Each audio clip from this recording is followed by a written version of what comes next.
We are your home theater and AV questions answered. This is AVRant. Want your home theater or AV question answered by Tom and Rob? Send it to question@avrant.com. Welcome to another edition of AVRant. I'm Tom Andrew, and I'm here with Rob H. This is AVRant. It's your home theater and AV questions answered. And I won't comment on any U.S. Political news, but in Canadian political news, because that's not talked about as much in the U.S.-centric media. So we've avoided very quickly forcing another federal election. I'm not sure entirely how I feel about everything that's going on with our current government. It turns out actually it's quite revealing of my own, sort of opinions and stances that I wasn't entirely aware that I carried around with me. Sometimes you need an external example to make you go, wait a second, now I realize how I feel about things. Right. It's the notion that previously our current Prime Minister Mark Carney has self-described himself as a pragmatist all along, and I thought I was generally in favor of a pragmatic approach. But now that I'm seeing all the examples in our current Canadian federal budget, and that I'm like, turns out I'm a bit of an idealist, less than a pragmatist. Just purely emotionally, right? I can still separate emotion from the pure logical thought of it all. Just in terms of how I feel about things, I'm glad we're not instantly striking another federal election, because that would have been two in very quick succession. So anyway, votes of confidence have passed, our federal budget has passed, and Canada's government is carrying on. Elections can happen at random times for you people versus what we do here in the parliamentary system. It's it's six of one, half dozen of the other. I understand that, but it's just weird to think that you might wake up and be like, "Oh yeah, we're going to vote in 2 days." Yep, that doesn't feel right. It's not quite that short. They give us a little more notice than that, but it's nowhere near the 4-year wind up. I very much would prefer if we could roll a die for how long the next election is going to be, so that instead of the political machines gearing up and it getting worse and worse as we're getting closer to elections, ours is never more than 5 years, unless there's we're at war or presently being invaded and they suspend things. Sure. But otherwise it's not more than 5 years. But we typically don't make it all the way to 5 years. At some point there is usually a some sort of vote of confidence that doesn't pass, and there we go. But there's been all kinds of interesting political goings on in Canada. You can look it all up, folks, if you're interested, to see what else is going on. Very exciting. Over here, still doing house stuff, so I'm going to continue to talk about that, since that's pretty much your life, my life.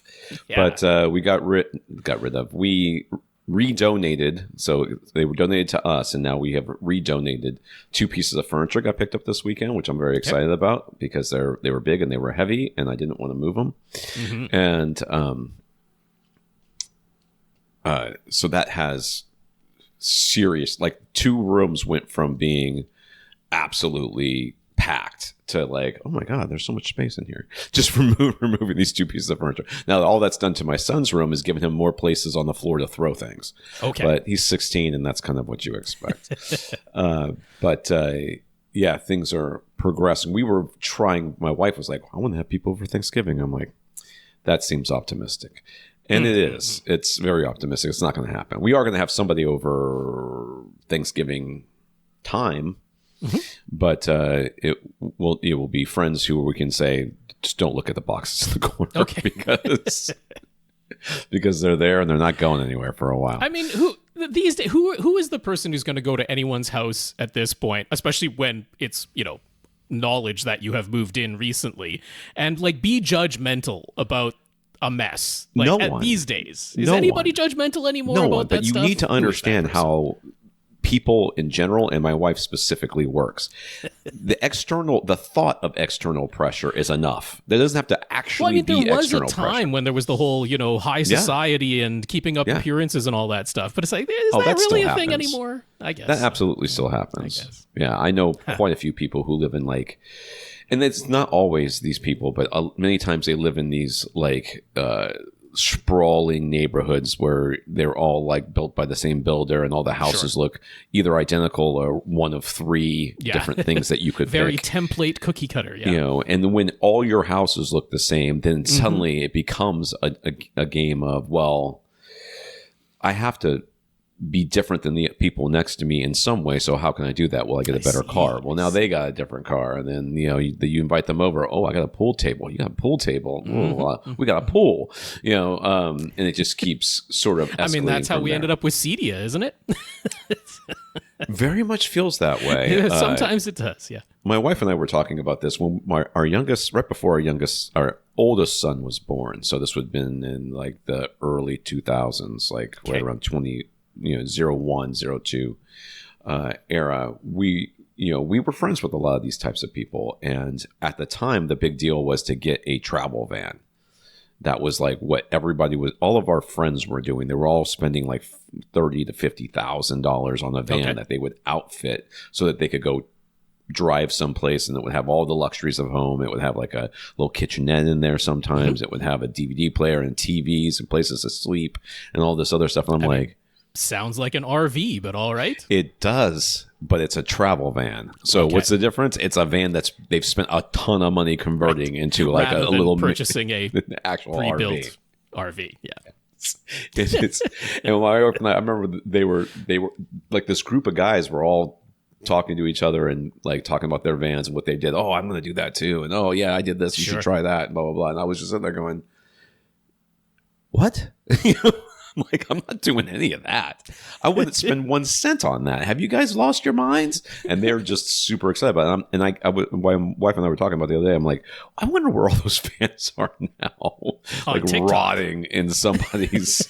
Well, yeah, no, that's a different whole thing. I know somebody did that as well, but that was recently, and she converted a van, and it was, it was the stupidest thing I've ever seen. That has to be a rabbit hole of TikTok that you could go down if you wanted to, right? She was like camper vans. She was like, "Oh, I'm gonna build this thing to store tea." And I looked at her and went, "But you don't drink tea." I'm I've never seen you drink tea. Not tea bags, just loose tea leaves. Loose tea leaves. I'm like, I've never seen you drink tea. Oh, well, that's because I don't really have the time. I'm like, I don't think you understand how this works. Go get in a van, start driving around everywhere. You think you're going to have a bunch of time? You're going to be spending a lot of time looking for places to park and food that you don't cook, but now you have a kitchen. I've never seen you cook. Well, any other personal updates that we got going on? Because you've got some... Yes, pretty exciting.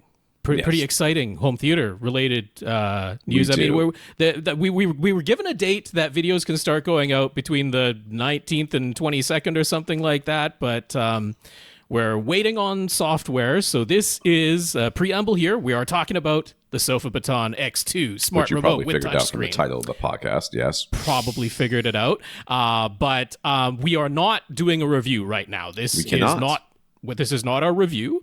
These are actual pictures that I took.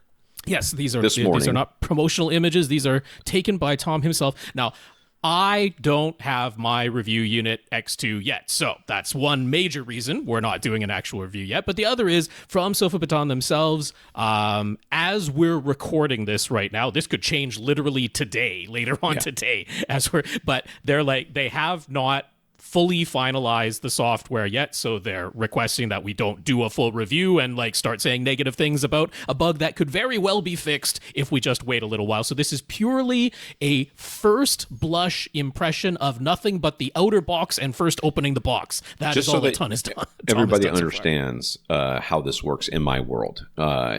When I take a picture of something, I have not. You'll usually see a picture of the box. And that's because it was in that box until the moment that I took those pictures. Because I take it out of the box and put it into my little light box thing that you're seeing the pictures that I've taken. Yeah. Put it in there. And because if not, if you leave it out for any length of time, it immediately gets covered in lint and dog hair and God knows what else. But so if you're over on I take pictures YouTube, of it immediately. If you're on YouTube following along, or if you're looking in the Flickr album that we link to in the show notes and on our website, avrant.com, we got 2 boxes up on screen right now. So proof of life. This hardware truly does exist. It has been, in fact, shipped across continents, across oceans. It has been shipped to Tom. He has them. He has taken photos of them. And this Andrew would be doing a detailed review with comparisons to. Right. He's had the X1, the X1S.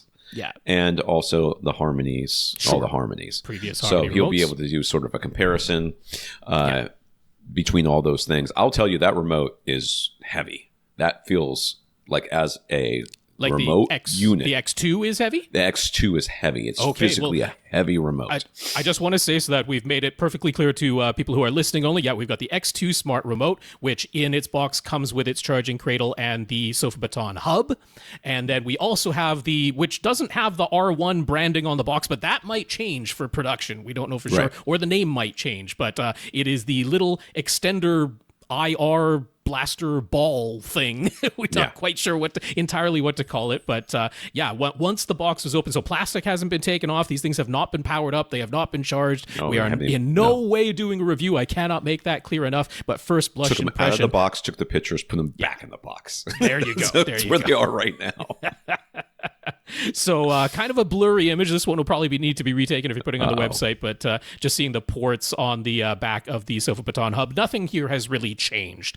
If you had an X1 or an X1S, physically the hub looks exactly the same. We don't know if anything has really changed on the internals or functionality-wise for the hub, but you've just got a USB-C for power and then little extension ports where you can put in the IR extender cables that come with it. So what's new though is the charging cradle. We haven't had that before, and we can see a USB-C port on the back there. We're going to plug that into the wall, and then of course the wand rests inside of the charging cradle. We're used to this sort of thing, but it all looks very nice. So that charging cradle, if you're saying the wand itself is kind of heavy, is the charging cradle low enough in center of gravity that there's not going to be any fear of tipping? No, there's not going to be any fear of tipping. It's very stable. I didn't have any concerns about that. It's a very wide base.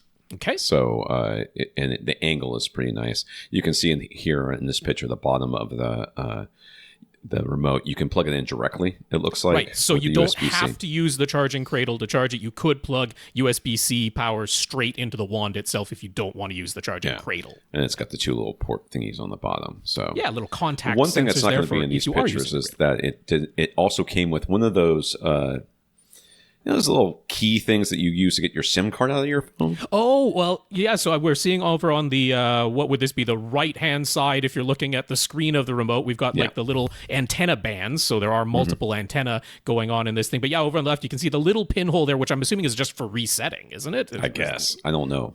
Usually what that's like a hardware factory reset is there. Yeah. I'm going to go back just a second here because just looking at the button layout, this is the clearest, most up-close look that we've personally had at it. So we've just got the system off button, just like how the Harmony remotes used to have the full system off button, but it's at the top centered. And yes, happily the back button for this touch screen itself is definitely within thumb's reach now. So no more two-handed operation. Hooray!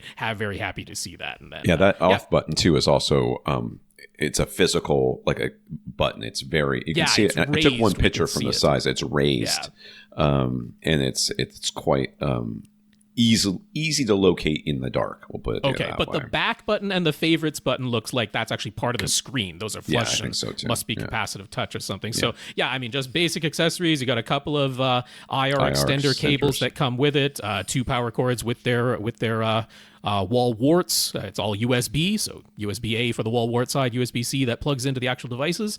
Just a close-up there of one of the IR extender cables. The IR extender, so you know that's exactly what they are.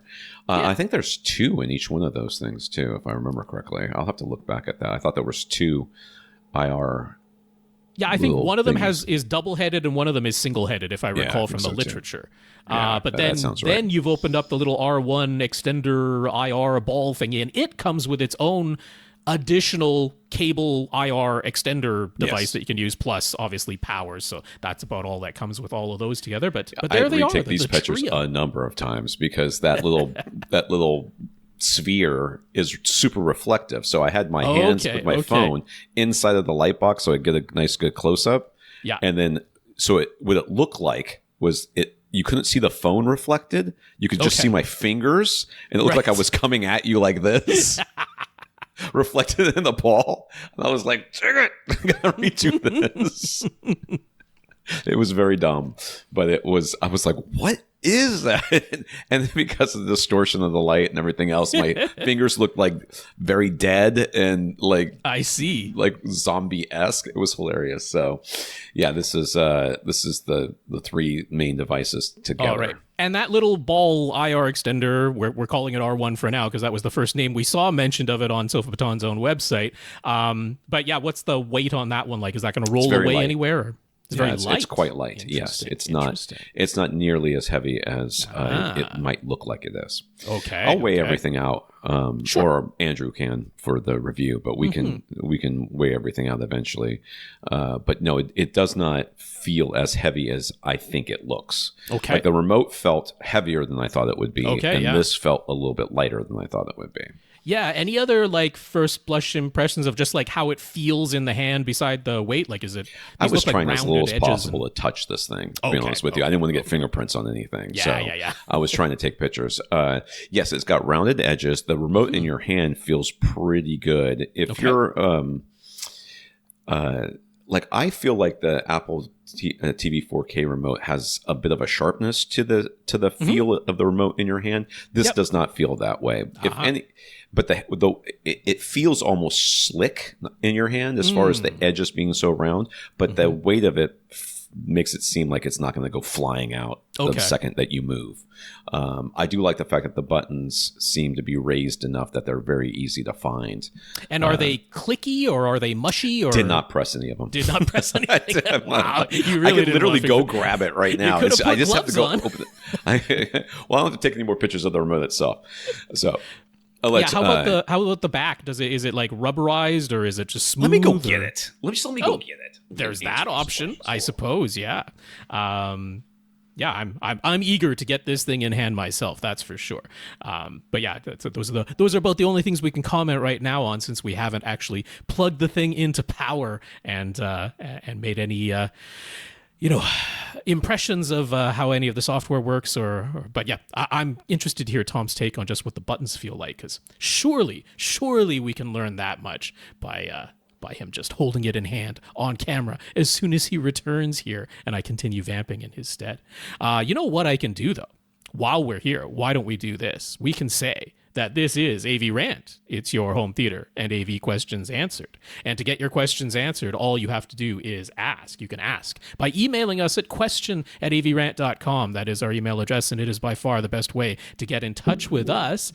There are other ways to reach out to us besides our website, avrant.com, and our email address, question@avrant.com. You can join us on facebook.com/avrant podcast. That's okay. I'm doing the contact info. You can find us on youtube.com/avrant. And you can reach out to us individually. I'm Rob at avrant.com. Tom is Tom at avrant.com. And if you want to look me up on the social medias, which is pretty much just blue sky for me these days, you can find me. I am First Reflect at all the social medias and that. So with that, we can switch over to Tom with the Sofabaton X2 in hand. There you go. You can get a better sense of the size there. The back of it is it's got kind of like a faux leather sort of feel to it. Okay. So it is not fully slick, which is one of the problems I have with the Apple TV 4K remote. I have dropped that thing a bunch. Yeah. That is a pretty easy one to lose in the couch cushions, no question about it. I have lost it in the couch cushions too. There was a deal with that. The buttons are, and let's see if you can hear it. Probably can't hear that, but it does. They do very click slightly, but they do click. A little bit Everything clicky. clicks. So it has your kind of buttons on the bottom. The the ABC plus the red, the colored ones that I never know what they do.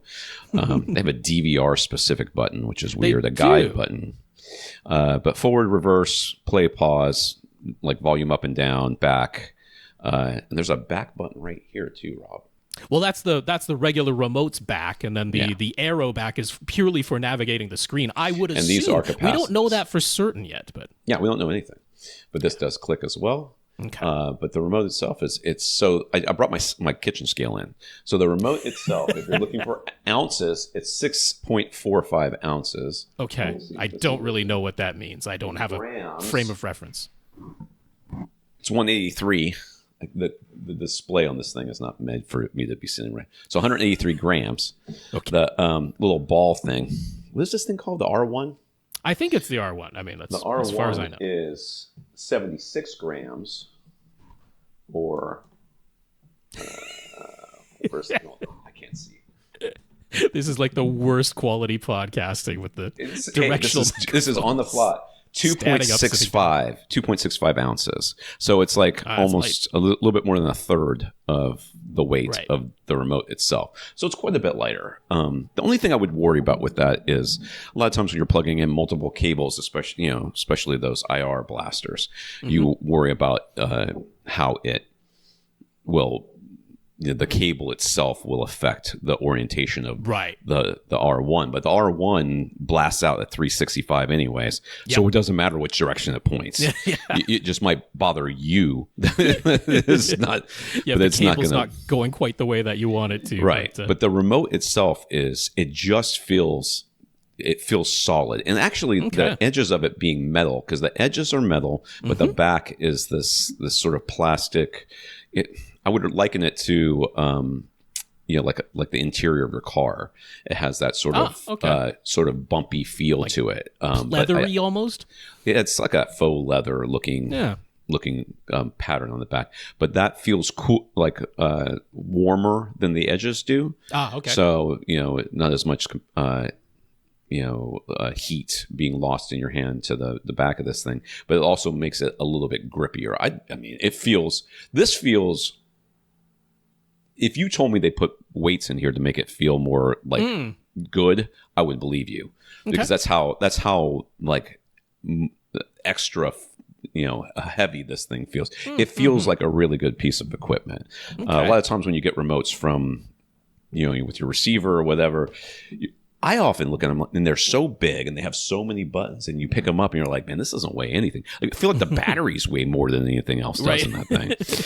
And maybe that's what's going on here. Maybe they have a really long life battery. Decently, I mean, they're said it should last about 2 weeks on a charge initially. So it's not a tiny battery.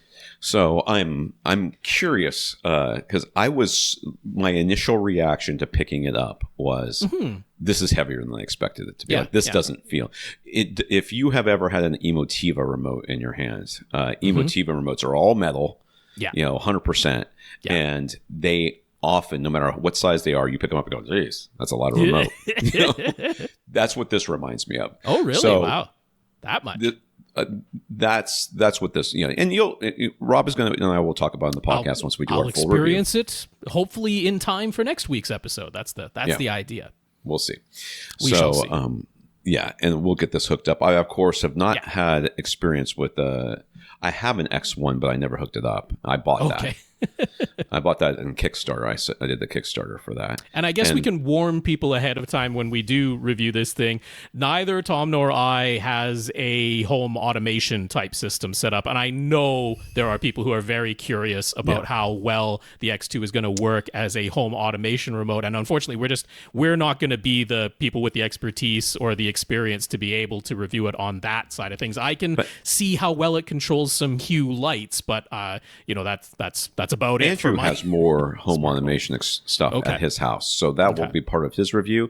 I've also got lights in here, which I found out are from, what is the name of this stupid app? I can't remember. I don't know. BR Mesh.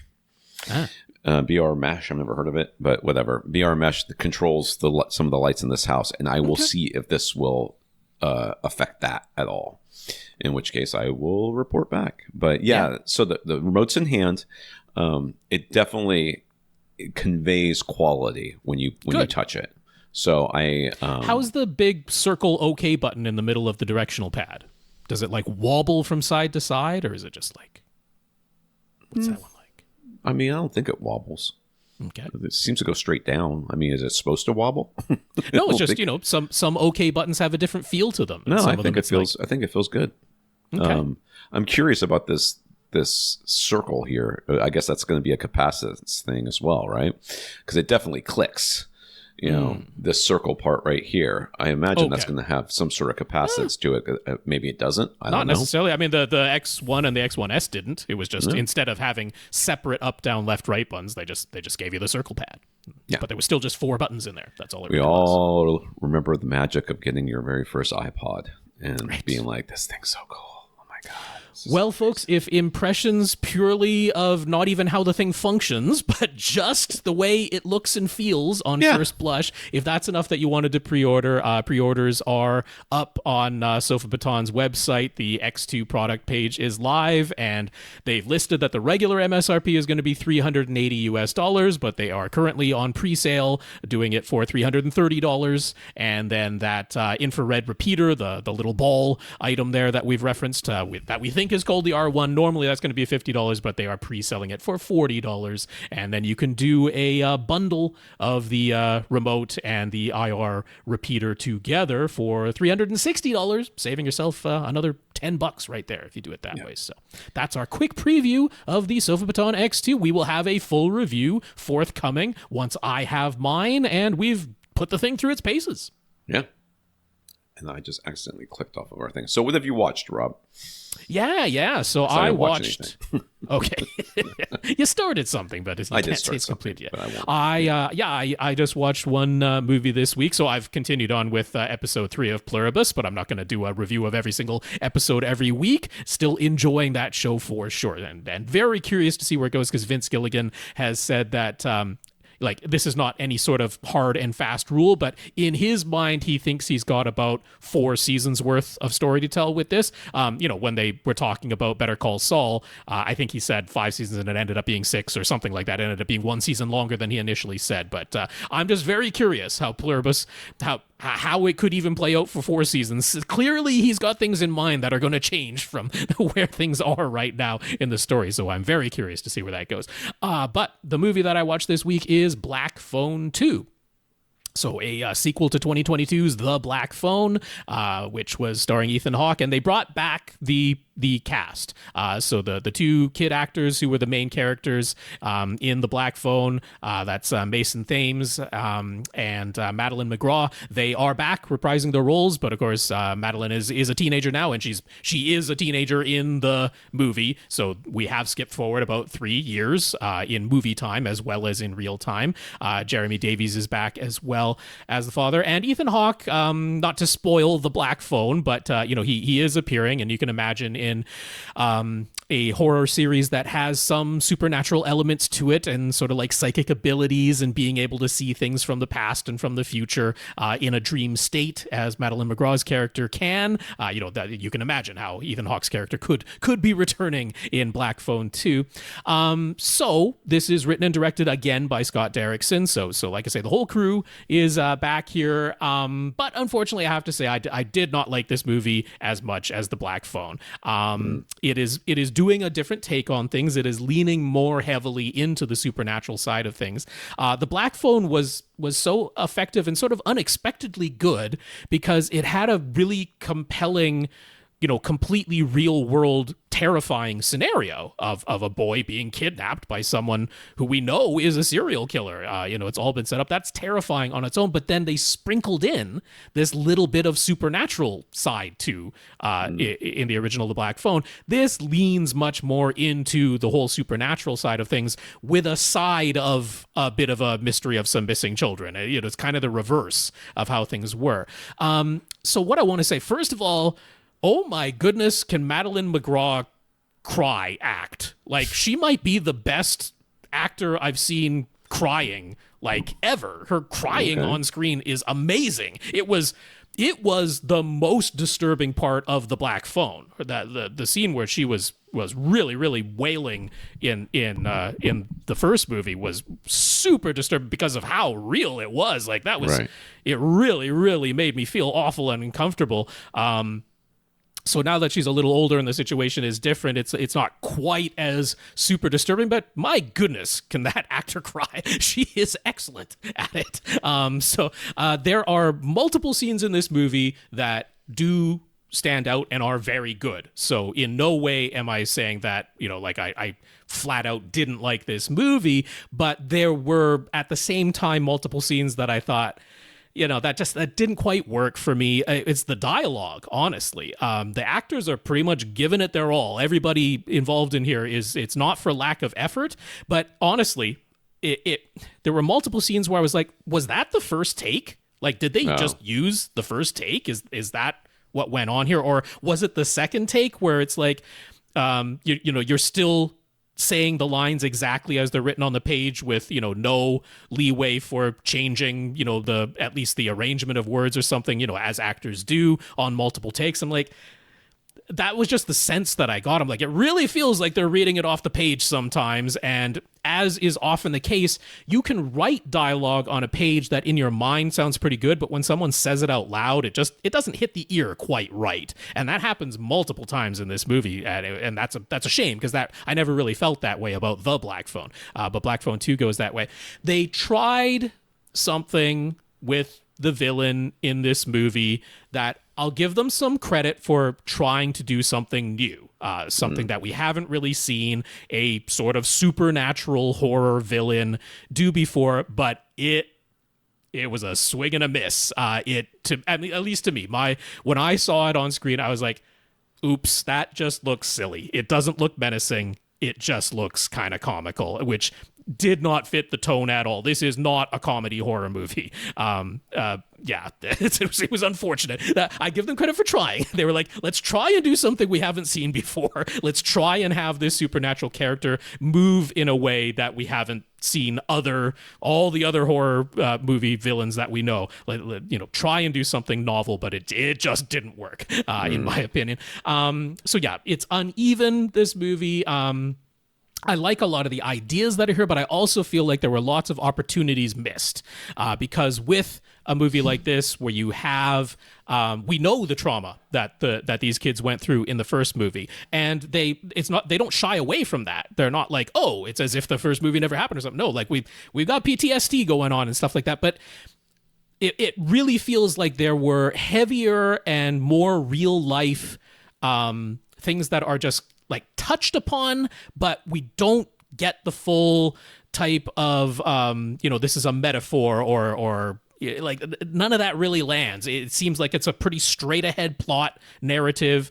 Those things are in there and the actors are doing their best to show you the subtext, but it's let down by the dialogue, and it's let down by seemingly on the script really trying to get across a lot of expositional type ideas that are almost unnecessary in a horror movie like this. The more you leave unknown, sometimes that's scarier, and they do the sort of thing of, well, let's figure out where everybody in the first movie came from, and it's kind of let down by that well-worn trope that happens in a lot of horror sequels. So yeah, unfortunately, if you were looking for the Black Phone 2 to be just as good or better than the Black Phone, I definitely don't think that it was. But like I say, I don't dislike this movie. I dislike parts of this movie, and then I really like some scenes in particular. And one other thing I really did like in this is that, yes, there is a phone that is ringing in this movie. You can't call it Black Phone 2 and not have a phone that is ringing.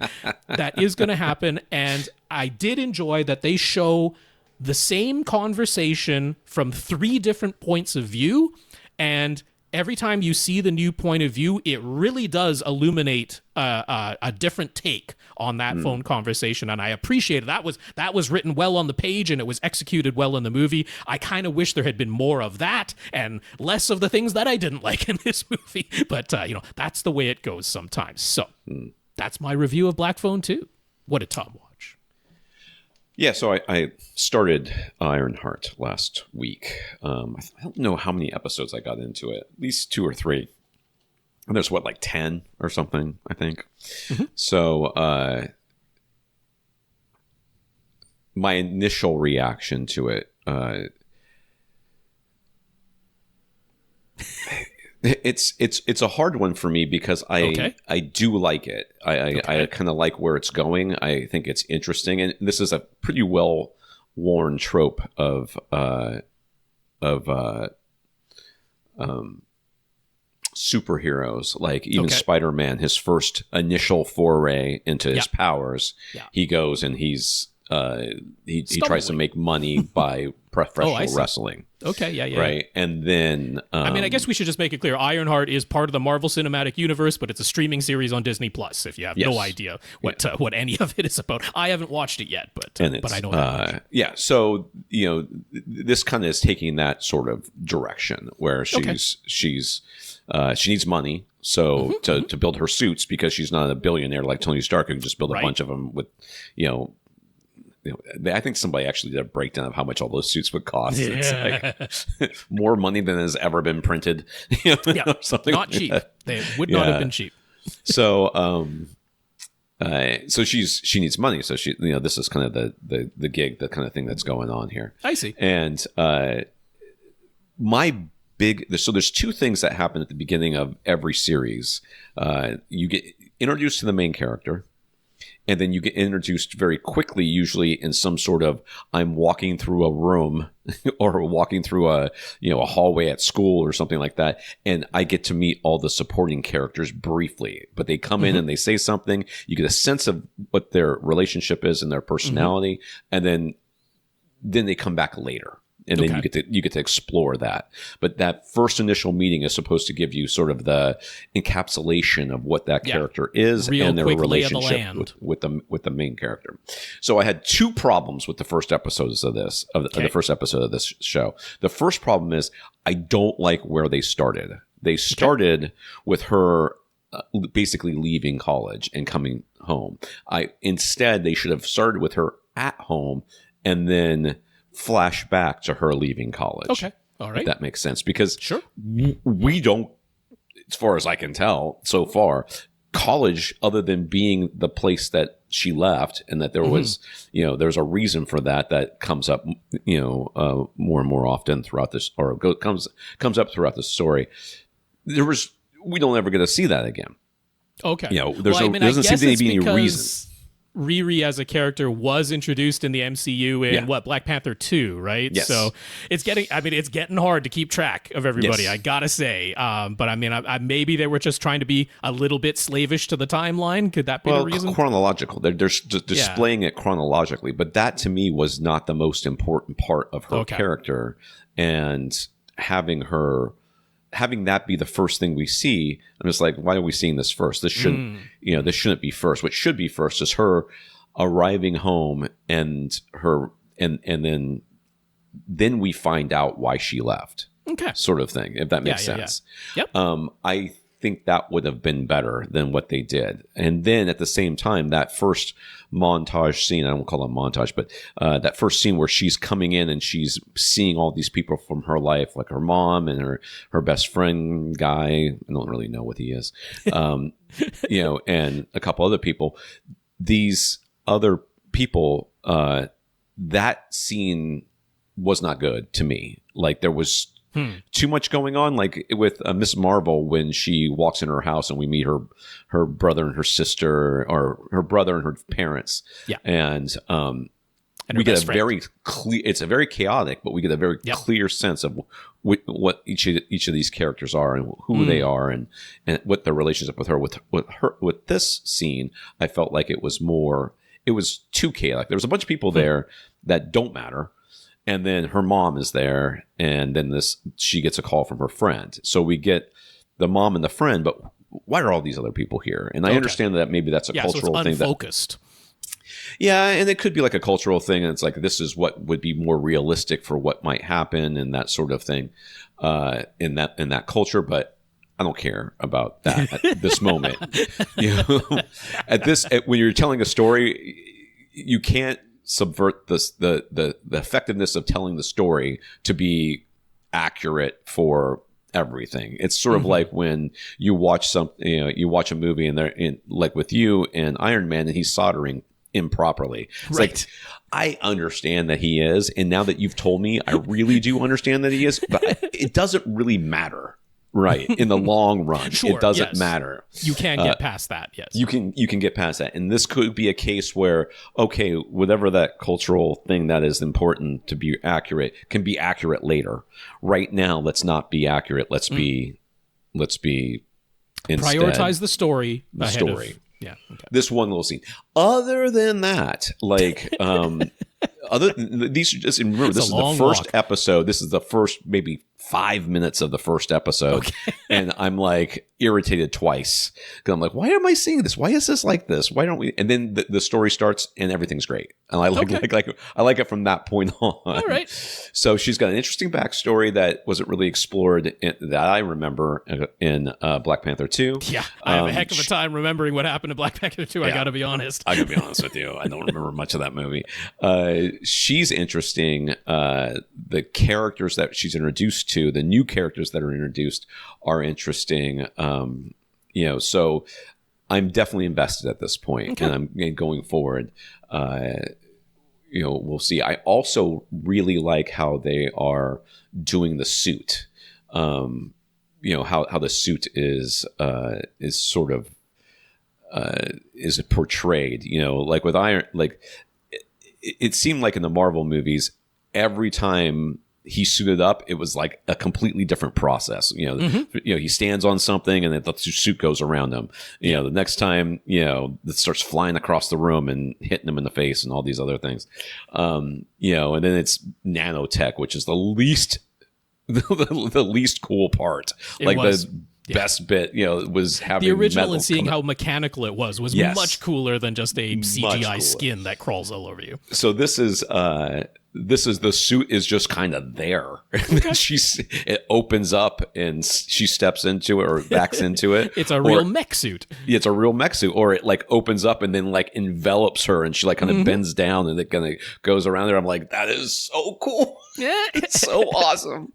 So I really like how they're doing the suit in this. Good. And then of course the suit is, she's only got the one, so she keeps having to fix it. All that other stuff. So it has a different look to it. I very much like it. It doesn't have that sort of sleek, Ferrari red or whatever it is that Tony Stark would put on his. This is more rough and ready and has like evidence that it's been used. All right. So I overall I like it. Those two little nitpicks just so happen to come at the very beginning of the first episode. Okay. And I'm just like, why? Well, I'm hoping I'll end up saying a similar thing about Metroid Prime 4 because, those previews just ahead of Metroid Prime 4 coming out have definitely put a damper on things. What's Metroid Prime 4? What am I hearing? Yeah, that's going to be a new Switch. Actually going to be on Switch and Switch 2. So, it's a game? Yeah. Well, Metroid. You've heard of Metroid, right? Oh, Super Metroid. Yeah. I'm sorry. You said Metro Prime, and I'm like, I just didn't get the Metroid. I didn't enunciate. Yeah, no, Metroid Prime 4 is coming out, and, if there's one thing you can say about Metroid is, if it's not purely the gameplay and the puzzle solving that you like, it's the atmosphere, right? Yeah. You like the atmosphere. And the atmosphere is, this is scary because I don't know where I am. I don't really know where I'm going, and I'm all alone. And, I'm playing as Samus, and I've got this suit on, but I get depowered instantly in every single game, and, that's the atmosphere that we're going for. And they, unfortunately, I'm hoping it is purely a tutorial at the beginning, but they showed a preview off to a bunch of games journalists, and they've got a quippy character who tells you the solution to every problem that you come across really quickly and reminds you to save at every opportunity. And I'm just like, oh goodness gracious. And you can't fire a missile at him and shoot him. It's not an RPG. He's impervious to your weapons, and yet you also have to guide him around and not let him get killed by the enemies. So I'm like, oh goodness gracious, please let that be a very, very small, short part of Metroid Prime 4. Otherwise, I'm going to be very disappointed in a game I've been looking forward to for 8 years now. I don't think I've ever played a Metroid game, to be honest with you. I might have touched one for a few minutes at a friend's house. I remember when my friends all started being the very first one, and they were the big twist at the end. The big twist. the big twist, which I don't think is a twist anymore, so I can just really say isn't. it. But you played the whole game assuming that the main character was male. Yes. Because all main characters in all games are male at that point. You know what? They did do that intentionally, though, because back then on the NES, game manuals were actually important. You actually did read the manual for video games back then. Manuals existed for one thing, but then you also did read things in there, and they referred to Samus as he in the manual, and that was intentional. That wasn't like a translation mistake or something. They wanted you to think that Samus was male the whole time, and then it's revealed at the very end that Samus is female. So so when that was revealed, friends' minds all being blown by the end of it it's pretty funny. I do remember that pretty. So you already did like what this podcast is about. So where are we at? Listeners of the week? We did the contact information. Let's do our listeners of the week and jump right into it. All right, listeners of the week this week. If you want to support the podcast, you become a listener of the week by doing something. So one of the things you can do is go into avrant.com, click on the Buy Us a Cup of Coffee link, and it says a PayPal donation. This week, we want to thank Richard for doing that. Thank you very much, Richard. Richard, thank you so much for that PayPal donation. Really appreciate that financial support. And if you want to support us monthly, you can sign up. I think you do that PayPal too, but nobody ever has. But you can go to patreon.com/AVRant podcast, where you can sign up to be a monthly contributor to the podcast. We have 124 patrons right now. We thank each and every one of you. That's for sure. That is, once again, patreon.com/AVRant podcast if you'd like to sign up to make an automatic monthly donation. So big thanks to our 124 patrons over there. So we got some notes of gratitude for keeping the podcast going from Mark. Rohan says, we've really helped people like him to enjoy their home theater systems more than they otherwise would have. Christian, who says he was a long-time listener but had about a year away from our podcast, and he says he's beyond happy to start listening to us again. And Patrick. So notes of gratitude from Mark, Rohan, Christian, and Patrick. Thank you for thanking us. That's right. I'll say those names one more time. We got Mark, Rohan, Christian, and Patrick. Thank you so much for those notes of gratitude and encouragement. We really appreciate them. And a big thank you to everybody who continues to listen and send in your questions.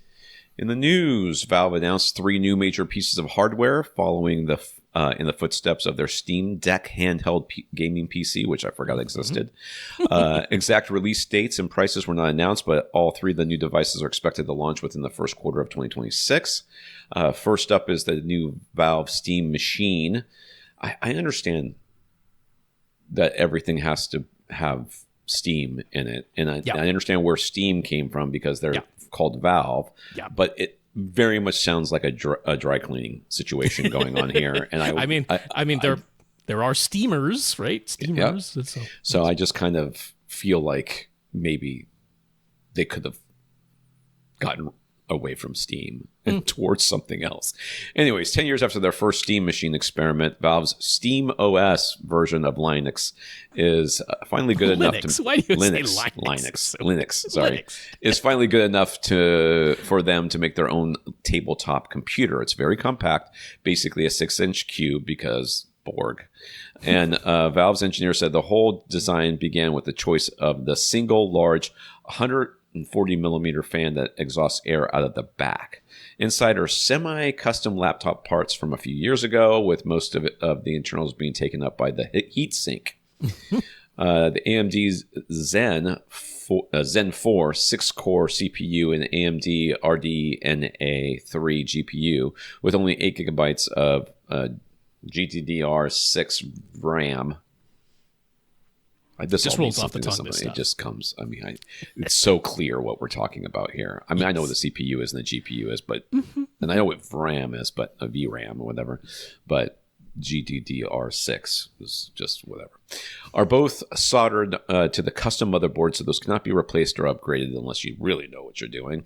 Since we're on Zen 5 CPUs and RDNA 4 GPUs today, they're basically mid-range gaming laptop parts from a few years ago, and graphics power should be fairly similar to something in between a PS5 and a PS5 Pro. Valve says the goal was to release a gaming computer that's as good or better than what 70% of their Steam customer base is using today, which, that most of them are using hand-me-down laptops from their parents. Sure. And to have it be capable of outputting every compatible game that's currently on Steam at 4K 60 using AMD's FSR upscaling.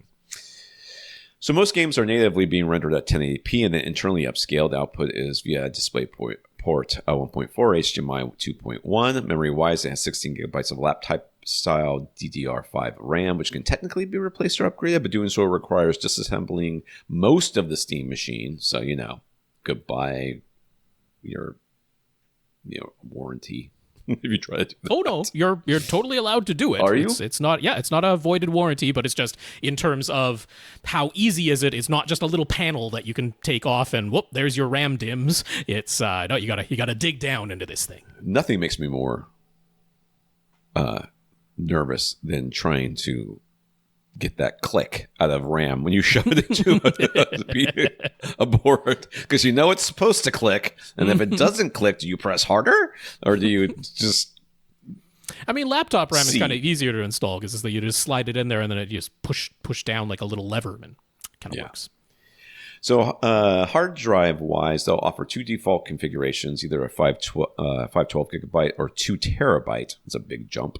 But unlike the RAM, you can easily access the SSD hard drive by just pulling off the front panel. All of this adds up to the Steam Machine being approximately 6 times as powerful as the handheld Steam Deck. There's only one USB-C port on the back and then 4 USB-A ports, 2 on the back, 2 on the front. There's also an SD card slot on the front that Valve says will allow you to transport all Steam games across all of their gaming devices using the same SD card in any of them. I mean, there's more devices coming because there's more devices coming because they announced 3. Yes, all is just 2. There's a full color LED bar on the front that can communicate various statuses and information. It's fully customizable, and the removable front plate can be fully customized. Let me tell you something about LED bars. I turn them to one color, and then I never touch them again. Well, and that one thing color I is liked almost is, exclusively yellow. So by default, it shows your download progress if you're downloading a game. So the strip is there, and then you don't have to have the download bar on the screen. You can just use the LED status light. So there's nothing stopping you from loading other operating systems, though it only comes with SteamOS out of the box, and Valve said they expect the price to be in line with similarly spec computers, not dedicated gaming consoles. So while there are people hoping for a $400 or $500 price point, it's more likely to be the $600 to $900 range. So cheap. We do not know, though. We don't know. Could be anywhere. Could be over $1,000. It could be $300 for all we know. Who knows? Valve has all the money in the world, so whatever they want to do. Along with the new Steam Machine comes the new Steam controller, though you can buy them separately or in a bundle together, Valve says. It's essentially the Steam Deck, just without the screen in the middle. The thumbsticks are magnetic, so they should never suffer from drift. There are 2 touch pads that allow for mouse control, and there's lots of haptic feedback, and nearly everything has capacitive touch sensitivity. How could that go wrong? It can connect to almost any device via Bluetooth, but for the lowest latency and the most stable wireless connection, they include their own 2.4 gigahertz dongle, which also doubles as the magnetic charging cable for the controller's 35-hour battery. And last but not least is a Steam Frame VR headset. Valve says it will cost less than their current Valve Index VR system, and the Steam Frame uses inside-out tracking, meaning cameras on the headset itself rather than external trackers that you have to mount around your room like the Index. I don't know okay, whatever. I'm getting confused. Yeah, the Valve Index, their current headset, it's outside-in tracking, so there is separate little sensors that you mount around your room to look at you I've used and the those headset. Before, yeah. This one, it's all self-contained. Inside out, the cameras are on the thing that you're wearing. Okay. And can be used to completely standalone or wirelessly tethered to any gaming PC or, yes, the Steam Machine. As a standalone VR device, it uses its built-in Snapdragon 8 Gen 3 ARM processor with 16 gigabytes of unified RAM. There's either 265 gigabytes or 1 terabyte of built-in storage, plus the SD card slot, which you can use to transport your games between anything. That's right. You use it between your Steam Deck, your Steam Machine, and your Steam Frame. The 4 outward-facing cameras are black and white plus infrared, so this really is not meant to be an augmented reality device. There is no video pass-through, but only black and there is video pass-through, sorry, but only black and white. However, there's an expansion port near the nose where modules can be plugged in. For example, one example that was suggested by Valve themselves is a color camera that could be added later.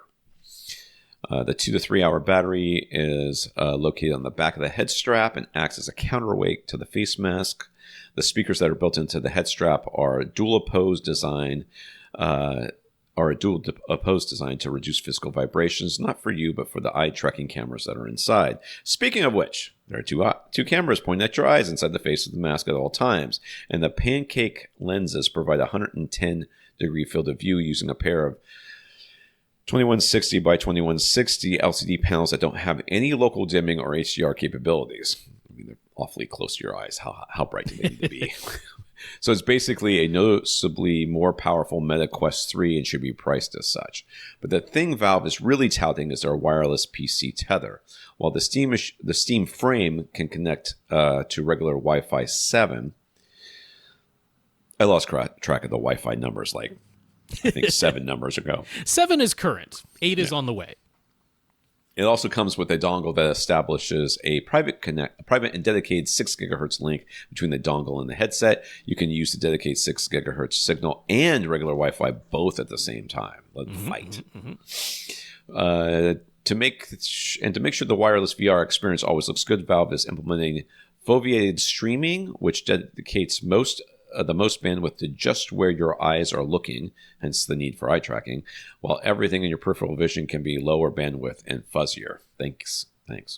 The controllers are exactly what you expect, splitting the Steam controller into 2 separate motion-sensitive remotes. The back of your hand grips that were featured in the index controllers so that you can completely let go without them falling are somewhat replicated with some simple Velcro straps, but the Steam frame controllers basically look like everybody else's VR controllers now.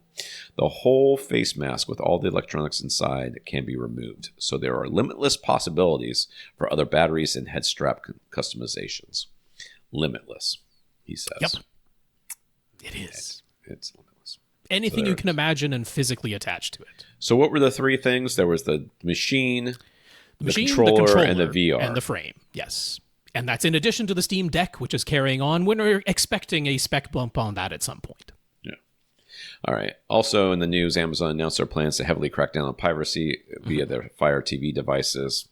Go ahead. I'm never buying one of those. Yeah. To begin with, new devices that use Amazon's own Vega OS no longer allow sideloading of apps whatsoever, but on older devices that still allow sideloading, Amazon now definitively says they will block any and all apps that are used to pirate content beginning in Europe but expanding worldwide within months. All this comes after a report in June from Ender's Analysis that described Amazon Fire TV devices as facilitators for piracy and found that within the UK, a full 30% of all pirate streams were taking place on Amazon Fire TV devices. So whatever. Yes, there you go. Amazon's going to stop you from pirating.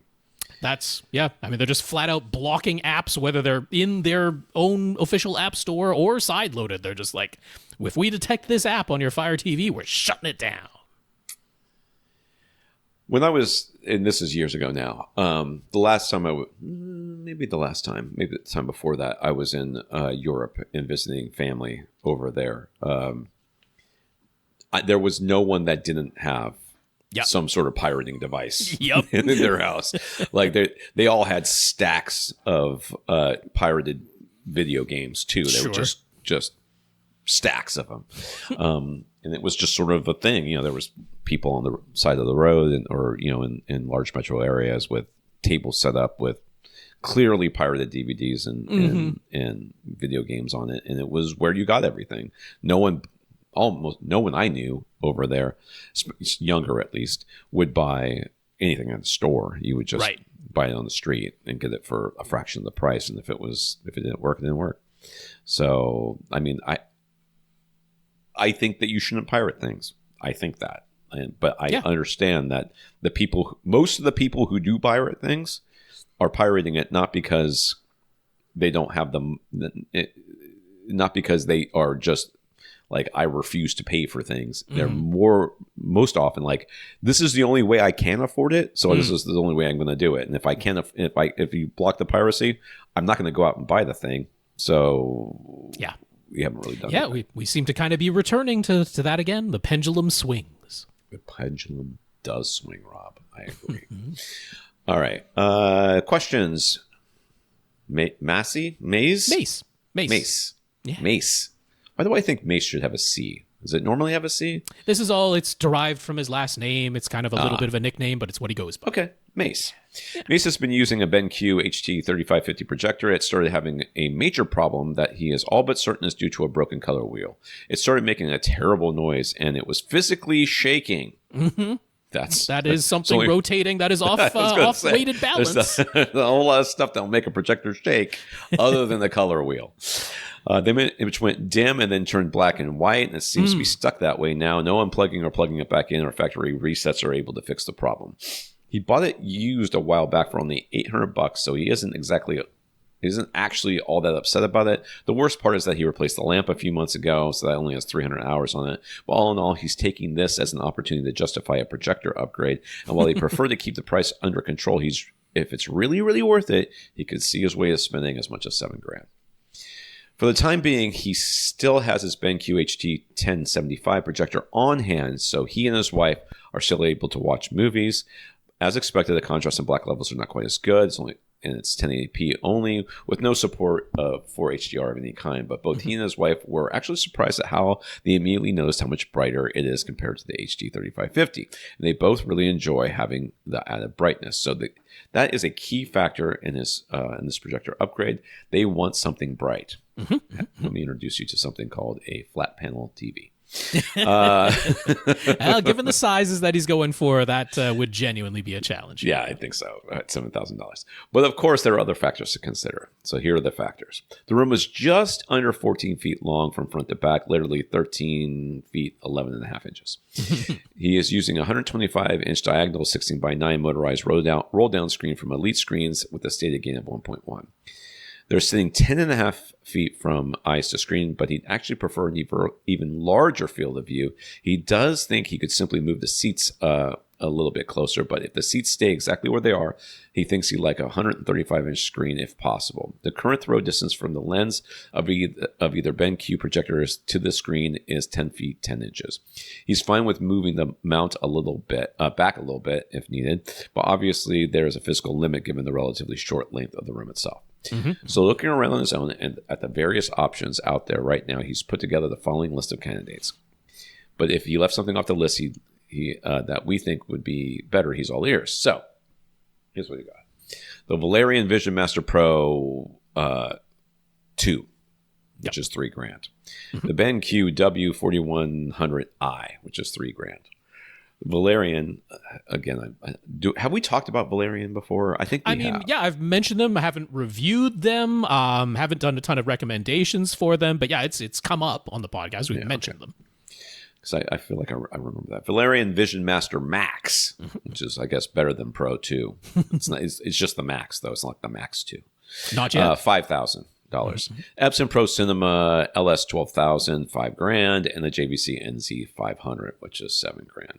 Right. So the thing I would worry about first, of course, is the throw distance. And remember, we're going from lens to screen, not projector mount to screen. So you have to factor that in when you have to factor in the physical length of the projector itself, plus any recommended amount of space behind the projector for air circulation. Because some are different. Some are exhausting out the back or drawing air in from the back. And it's reasonably important to actually follow the stated recommendations in the manual for how much space there should be around the vents of the projector. You will go through some bulbs. Yeah. If you do not do that. That's a little bit of the list that he narrowed down himself, is that he was cognizant of the physical limitations that he's dealing with and the possibility that he might want to go to an even larger screen size. So he himself limited things down to what will mostly work. And I'm going to have some details about that, particularly if you have that strong desire to go to a larger screen size. But I just wanted to start off by saying, I just went over to projectorcentral.com and used their projector calculator They're very, very handy tool. If you've never checked it out before and you're getting into projectors, it's well worth your while. But that HT3550 that he was using, very easy from a 10-foot, 10-inch distance from lens to screen with a 125-inch diagonal 16:9 screen. Very easy to set that up. You're actually using towards the wide angle part of this, but it still has room to spare to move the projector either closer or farther away at that screen size. Now, with a 1.1 gain, which if it's a real 1.1 gain, very oftentimes the stated gain by the manufacturer is when you actually measure it, it can be lower, but we're just going with the 1.1 gain because Elite Screens is relatively accurate when they state things like that.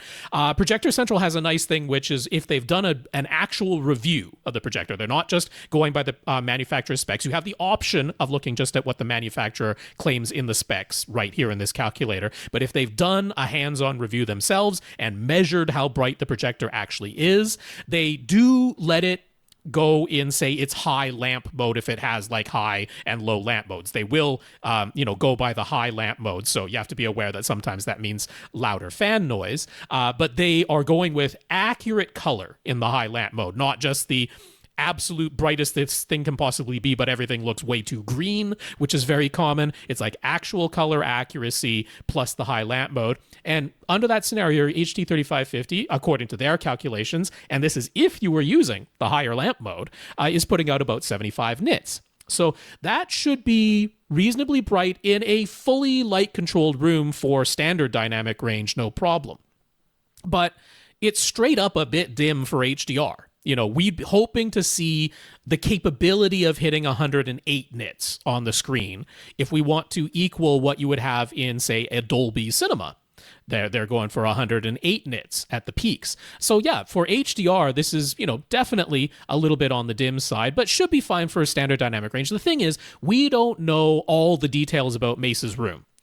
We don't know how blacked out it is. We don't know how well the light is controlled. If you're able to completely turn the lights off and don't have any windows or completely black out the windows, do you have, even eggshell finish white walls? Because that is going to lower the contrast that you see on the screen. So we don't know all of those details. But if we just go over to the BenQ HT1075, that is a purely 1080p projector, no HDR at all. But right there, the physical setup is very, very similar, but 86 nits by Projector Central's own, accurate color, high lamp mode. So you might be thinking, hey, we went from, 75 to 86. That doesn't sound like a big jump in nits, but you have to keep in mind it's a logarithmic type scale when it comes to light output. So when we have lower digits that we're starting with, every single nit that you goes up is pretty darn visible to our eye. Whereas once you get past 500 nits, then you need, many, many nits before your eye really notices that there's been a change. So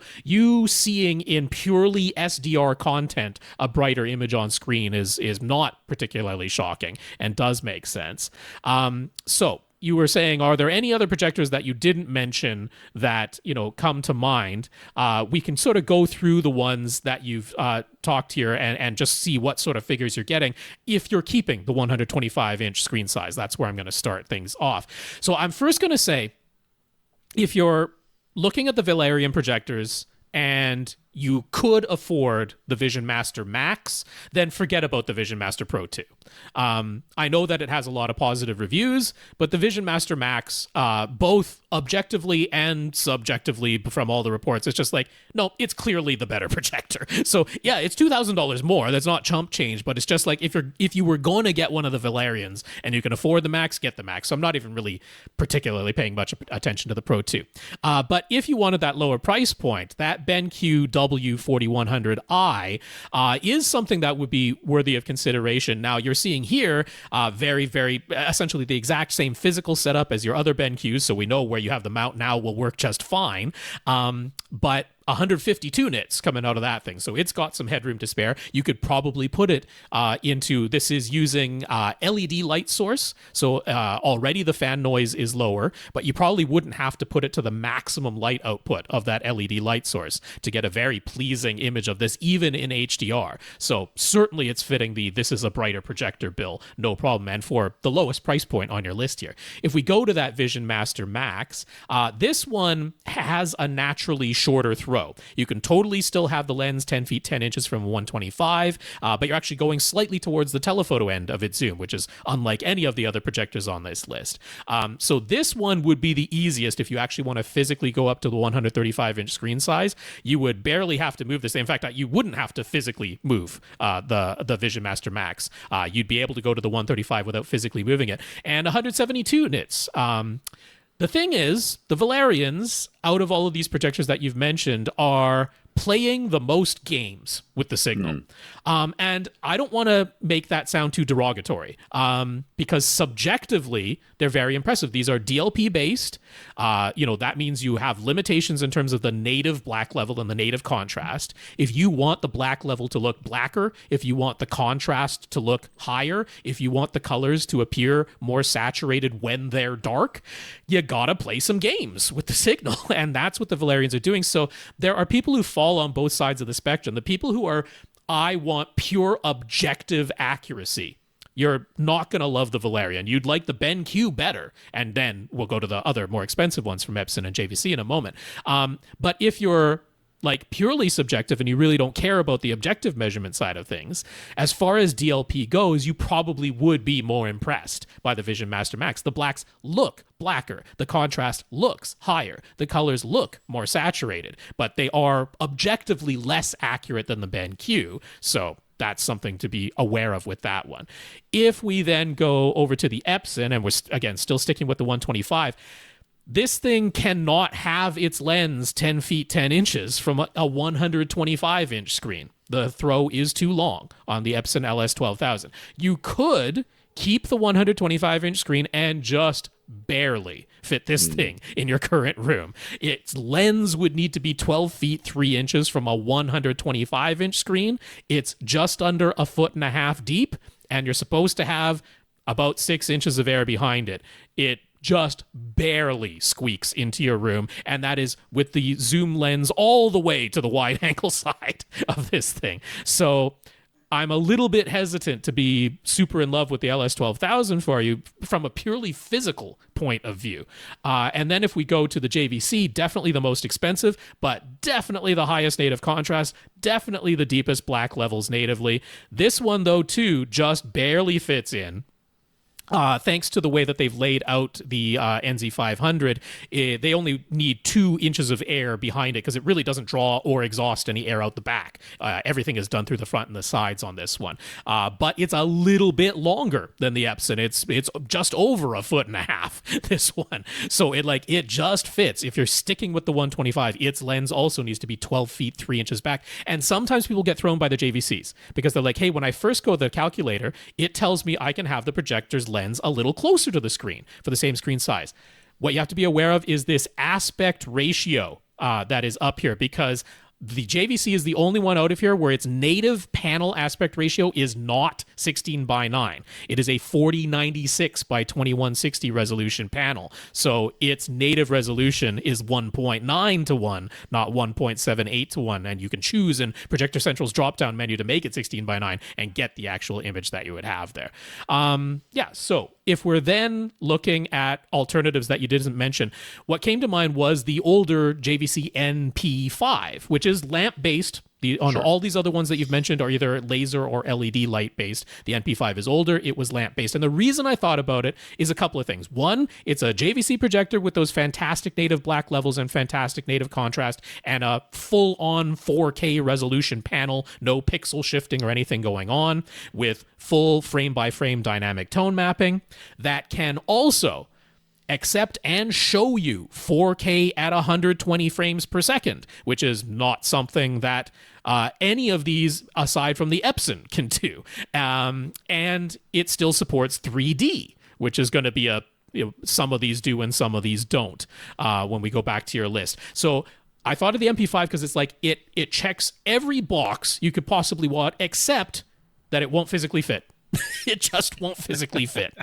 It is physically the biggest by a pretty good margin. It's 20 inches deep, so it's bigger than the NZ500, and its throw ratio was different such that for your current 125-inch screen, the lens would need to be 13 feet away. It already just straight up won't fit. You'd have to go to a smaller screen size. I'm like, NP5 really is not an option here. If you were checking the nits levels as I went through all of those, all of them are well over 100 nits. Headroom to spare on any of them. So light output, really not an issue with any of them. So let's say you went to the 135. As I mentioned, the Valerian Vision Master Max, the easiest one to do. You don't have to change your mount. You can leave the lens exactly where it is. It's totally going to work with a 135. If you go with the BenQ W4100i, you can totally do it, but you actually would need to nudge your ceiling mount back a little bit. The lens needs to be 11 feet 3 inches from a 135-inch screen, but it's only about a foot deep, so you can totally fit that into your room. You can't do it with the LS12000. It's not going to physically fit at 135 inches, and you can't do it with the NZ500. It's not going to physically fit at 135 inches. So that's a whole bunch of things to consider there. But yeah, if you want 3D, you'd have to either go with the BenQ or the Valerian.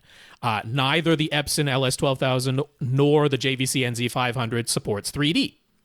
If you want 4K 120, like actual 4K 120, not just I accept a 4K 120 signal, because all of these will accept a 4K 120 signal, but only the Epson will show it to you.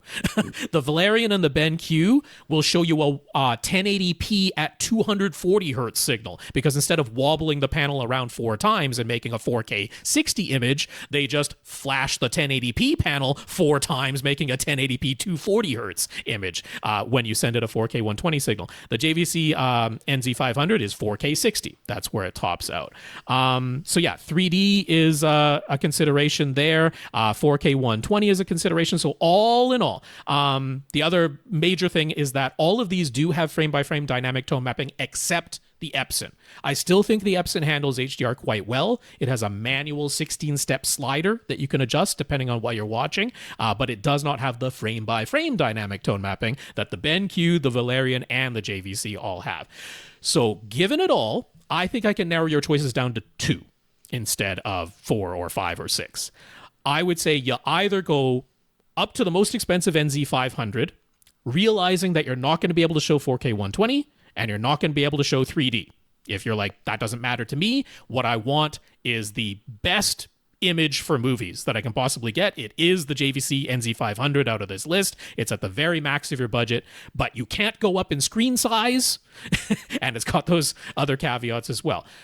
If you're like, I do care about 3D, and I want the price lower, and I want to be able to go up to the 135-inch screen size, I would get the BenQ W4100i. I would either go with your least expensive or your most expensive. I think those are the 2 most valuable choices in here. Yeah, and I'm going to maybe throw a wrench into this, because if you stay at the 125, yes, you can consider one of the USD, the ultra short throw projectors as well. But those look so much worse. Well, yeah, but what you get is the ability to, I'm assuming he has light control in this room. Well, right. You get the ability to, you not have to worry about throw distances anymore. You get the thing off your ceiling, put it at the front of your room. Might not be the right choice for you, but it's also certainly sometimes with the ultra short throws, you're like, where does my center speaker go anymore? There's that, sometimes, but it kind of depends on where you have things set up right now. Mm-hmm.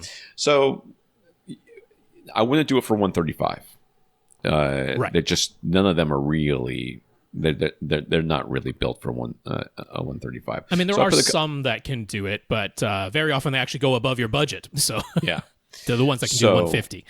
I put a couple of links in there for you to do some research on UST projectors, and one to tell you that no, you don't have to buy a ALR screen as long as you have light control in your room.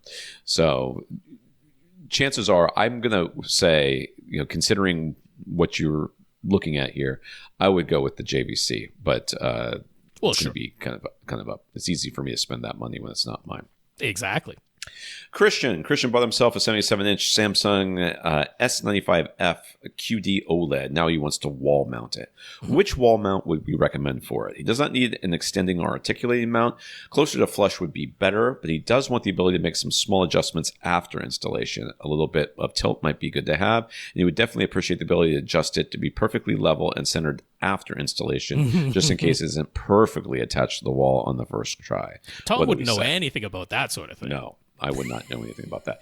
One of the things that some of the nicer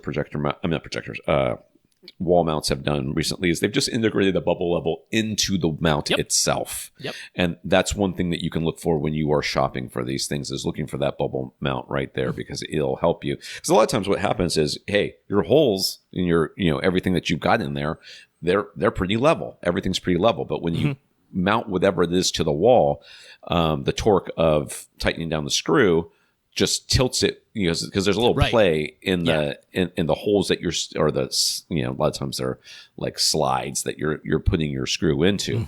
So it allows you to see that you've done that, and then before you put the TV on there, and then put it on there. I have linked up. Rob's got a much cheaper option for you. But when we did the review for the Monoprice commercial series wall mounts on AV Gadgets, which would have worked here, but again, it is much more than you need. It's articulating. It does all kinds of stuff. Okay. But they were $47 on sale and $60 not on sale. But I just looked at them now. They're over $100, just barely. It's like $101. So I guess tariffs? Seems like I don't know how they go from 47 to 101. Monoprice's stuff is definitely imported, so yeah. So, but I put that on there just to give you kind of an idea of what something that is a little bit has more articulation than you maybe need. But I think what you're saying with this question is, I want to make sure that once it gets on the wall, I can adjust it slightly so that it's level and it's exactly the angle I want, and then I'm never going to move it again. In which case, what Rob's suggesting is what you should get. If you're like, well, I don't want to move it very often, but like my parents, their wall mount, which I recommended to them years and years ago, has all kinds of articulation, which they never used in their old house. But then their house flooded, they moved to a new house, and now the TV's off to the side. That TV hasn't been flat on that wall or straight since they moved in. It's always articulated out and tilted to the left so that they can see it from the kitchen. So that's as long as you're sure you're never going to need to adjust this or tilt this to one side or the other because of the whims of where you're standing in the room at the moment, then the one that Rob's recommending is the good one. Yeah, if you go over to the Wirecutter and look up their recommendations, they're all either Sanus or Echo Gear. And Sanus would absolutely have a solution for you, but it's not really necessary to pay those prices. Not that they're unreasonable, but Echo Gear has a really good option that you can buy right off of Amazon for $40. So this is definitely not breaking the bank, but it's really nice and is basically exactly the features you were looking for. First thing to know is that your 77-inch Samsung, without its stand, I'm assuming you're not leaving the stand attached when you're mounting it on the wall. In fact, I don't think that's even physically possible with the feet sticking out the back. So your TV without the stand at the 77-inch size is 62.2 pounds, and this Echo Gear for $40 can hold up to 135 pounds. So I definitely think you're perfectly fine. What this gives you is plus or minus 10 degrees of up and down tilt. So if you do want to tilt the image a little bit, you can go up or down. 10 degrees is not a ton. It is limited to a 90-inch screen size to give you that 10-degree tilt, but that should be perfectly sufficient because you just wanted a small amount. It lets this mount be 2.5 inches deep, so not crazy deep on this one. And then it has plus minus 5 degrees level adjustment, the roll adjustment that you can do. And all you have to do is get a long enough screwdriver. You could even have the TV still attached to the wall, a long enough screwdriver down from the top. Lets you make that leveling adjustment after the mount is already on the wall. This mount can do up to a 600 by 400 VESA pattern. That is not the largest. That is not the biggest range. But the 77-inch Samsung S95S has a 400 by 400 VESA mount with the very standard M8 screws. So yeah, this thing is ready to go. If you're seeing the little cords that are dangling down in the image, that's actually a quick release system so that if you want to take the TV off of the wall, there's not like screws to undo or anything cumbersome. You just give a little tug down on those two release cords, and the part that's screwed into the back of the TV is still attached, but you can unhook it from the part that's screwed into the wall very easily when you do things that way. So yeah, for $40, pretty tough to beat, and it's highly recommended at the wire cutter as well, so should absolutely do the job. There you go. Rohan is the proud owner of an Onkyo RZ30 receiver who replaced his problematic Rant SR6015 receiver after hearing our advice, and now he'd like to share some feedback and just ask a couple more questions. His first impressions right after the unboxing of the RZ30 were very positive. It's a well-built receiver and instantly instills a pride of ownership. Okay. Plus, at its current price, it's a fabulous value. It remains noticeably cooler to the touch than his Marantz, and he is keeping his fingers crossed that it won't have any malfunctions the way the Marantz did. See why it would. After watching the online direct tutorials and reading through the RZ30 specific instructions that we linked to last week, he was glad to have prepared with all that information, as it was helpful to him when running direct for the first time. His theater area is open to the rest of the house and is not acoustically treated. There are plenty of bare walls and reflective surfaces, and so he didn't try to do anything fancy with Drac in his first go-around. He left the default target curve alone, and the only manual change he made was to set all of his speakers to small with an 80 Hz crossover frequency for all of them, rather than purely relying on the automatic crossover settings. The very, very good news is that both he and his wife are very happy with the sound quality. His wife straight up said, "Music has never sounded this good in this house ever. This is an excellent upgrade." She listened to music for 3 hours straight, which she has never done in this house before, so you can't get much better endorsement than that.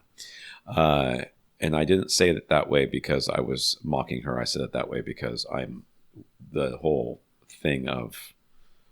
Even my wife heard the difference? Even my wife knows the difference is such a trope. And it's one of those things that grates on my nerves. And no offense to you or your wife, it's just... I just don't. Andrew does it every once in a while in the article, and I cut it out every single time. And he's like, "Oh yeah, I forgot you don't like that." Yeah, how did you forget I don't like that? Anyways, he did see some people complaining online that they thought the Onkyo's on-screen user interface looks dated and unimpressive, but he completely disagrees. It is minimalistic, not flashy at all, but he finds it very functional, so he appreciates that more, and he thinks it's great. So a couple of questions. I was waiting for the other shoe to drop and for him to say, and it cuts out all the time. Nope, not yet. I mean, he's only had it a couple of days in service as the email was sent in. Yeah. So as Rob warned, after this first run of Drac, his first time ever using the system, that 0 dB mark on the master volume does not line up with cinema reference volume. He pretty much just turns up the volume level to whatever sounds comfortable and is sort of actively ignoring whatever number ends up on the front panel for now. Is that okay? Is it actually important to rerun Drac in such a way that 0 dB on the master volume lines up with the reference volume? And if so, how can he ensure that he achieves that without having to sink too much time into the process? Okay, so the idea that that 0 dB does not line up with master volume being a problem is only if you care to know exactly what volume you're listening. Like how far away from cinema reference volume you are. Yeah. So the only time I would think it would be important is if I don't trust you not to damage your hearing. Sure. So also like the whole reference volume thing is predicated on the content actually having been mastered to that level. Yeah. And that is unfortunately becoming less and less common as we do everything on streaming now. Yes. And, everything has been remastered for the home release, and not just remastered for the home release like you might find on a disc or particularly on Kaleidoscape, which is still going to be pretty darn close to the industry standard. It's like it's been remastered for what they're assuming people have in their home, which is like at best a $150 sound bar. And, they're dynamically range compressing things, and they're setting the average level to 75 dB instead of 85 dB. So, it's becoming very tough to trust that what we're watching, even though there's an industry-wide standard that is across television and movies and supposed to be video games too, even though that all exists, you could never trust YouTube. That was always, user-generated content, and you're never going to be able to trust the mastering levels on that. But all of the other, pre-made content, you used to be reasonably able to, say, hey, it's more likely than not that they will have adhered to the industry standards, and we're unfortunately getting farther and farther away from that. So, saying, hey, I turned my master volume dial on my AV receiver to the 0 dB mark is not a guarantee that you're hearing cinema reference volume, not because of how many times have I said on this podcast alone that when I listen to YouTube, it's like 30 dB lower than anything else I listen to, or 20 higher. dB. YouTube's usually way louder. But yeah, so I turn the volume down 30 dB or 20 dB when I listen to YouTube, because it's crazy loud compared to everything else. And then when I go to Netflix, I'm like, you literally cannot hear what's happening on the screen because of how quiet my system is when I switch over to Netflix. So is it important for 0 dB to line up with reference volume on your receiver? Ultimately, no, it isn't. Like it's not functionally critical. Yes. Yeah. For me, for my peace of mind, I would like it to line up. It would make me happy if it lines up. If it doesn't line up, but it doesn't really matter, because only time you really need to worry about it is if you are like, wow, my ears are ringing afterwards. I wonder how loud that was. Yeah. If your ears are ringing loud enough, if your ears are ringing afterwards, it was too loud. So that's the end of that. There is the scenario where, by whatever variables, because like I say, in Dirac, you set the gain for the microphone itself. That's a variable. Then you set the trim levels sort of manually before you've begun the rest of the calibration process. So that's a big time variable. And yeah, so you don't really know what the end result is going to be. It does a good job of level matching all the speakers to each other, but you don't know how close those levels are going to be when the master volume is set to 0 dB. So where that could be an issue is if by happenstance the variables that you chose for the gain of the microphone and the starting trim level that you did with speaker number 1, you end up in the scenario where you're watching an actual physical disc or something that actually has been mastered to cinema reference volume. You are wanting to listen to it at cinema reference volume, but the only way you could get there is if you turned up the master volume dial to plus 20, and it just can't go that high. Like, that's not out of the realm of possibility. It's honestly very possible for that sort of thing to happen. So in that scenario, I don't love going to well above 0 dB on an AV receiver's master volume dial, because what it's doing there is boosting the voltage gain higher than what is the normal reference level, which means you're adding some noise to the signal. That's all it is. Not always audible, but it's just you're getting into the territory where the voltage gain prior to the amplifiers, the audio amplifiers doing their thing, is like above industry spec. That's what's going on when you're above the 0 dB mark there. So yeah, it's not functionally critical. If everything is working perfectly fine the way you've got it, there's not really a problem there. If you're the sort of person who wants to say, well, I know my system is calibrated, so therefore if I listen to something and I have to turn it above 0 dB, I know it was mastered to lower than cinema reference volume, and you want to be able to know that for your own edification, then it's important to you. And then what we're going to get to with your second question is the other area where it could be important, so that you know what you need to do with the custom target curves that you might create. That's leading us right into his second question. Right. So when, like Rob said, the only time I think it would be a problem is if you ran out of the ability to turn it louder. Yeah.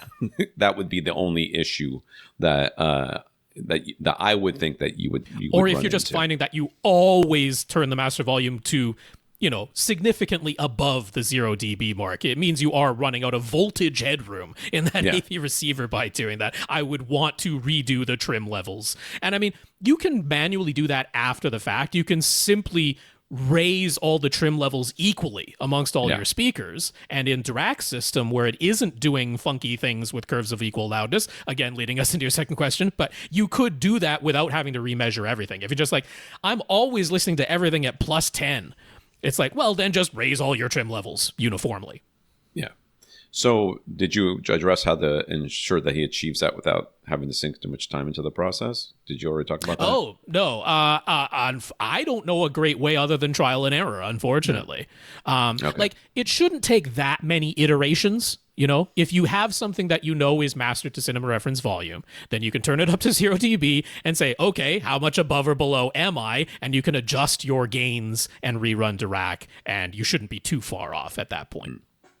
Okay, after what we said about curves of equal loudness and how he'd have to use a different solution since Odyssey Dynamic EQ obviously isn't available, He looked into THX listening modes, like we mentioned. It turns out using the THX listening modes automatically deactivates DRAC. Yeah. But the good news is, even just using DRAC's default target curve, he doesn't find himself actually missing dynamic EQ so far. Not much anyways. Right. So we mentioned how you can manually save more than one target curve with DRAC, and you can manually switch between those different saved curves if you are listening at different volumes. Mm-hmm.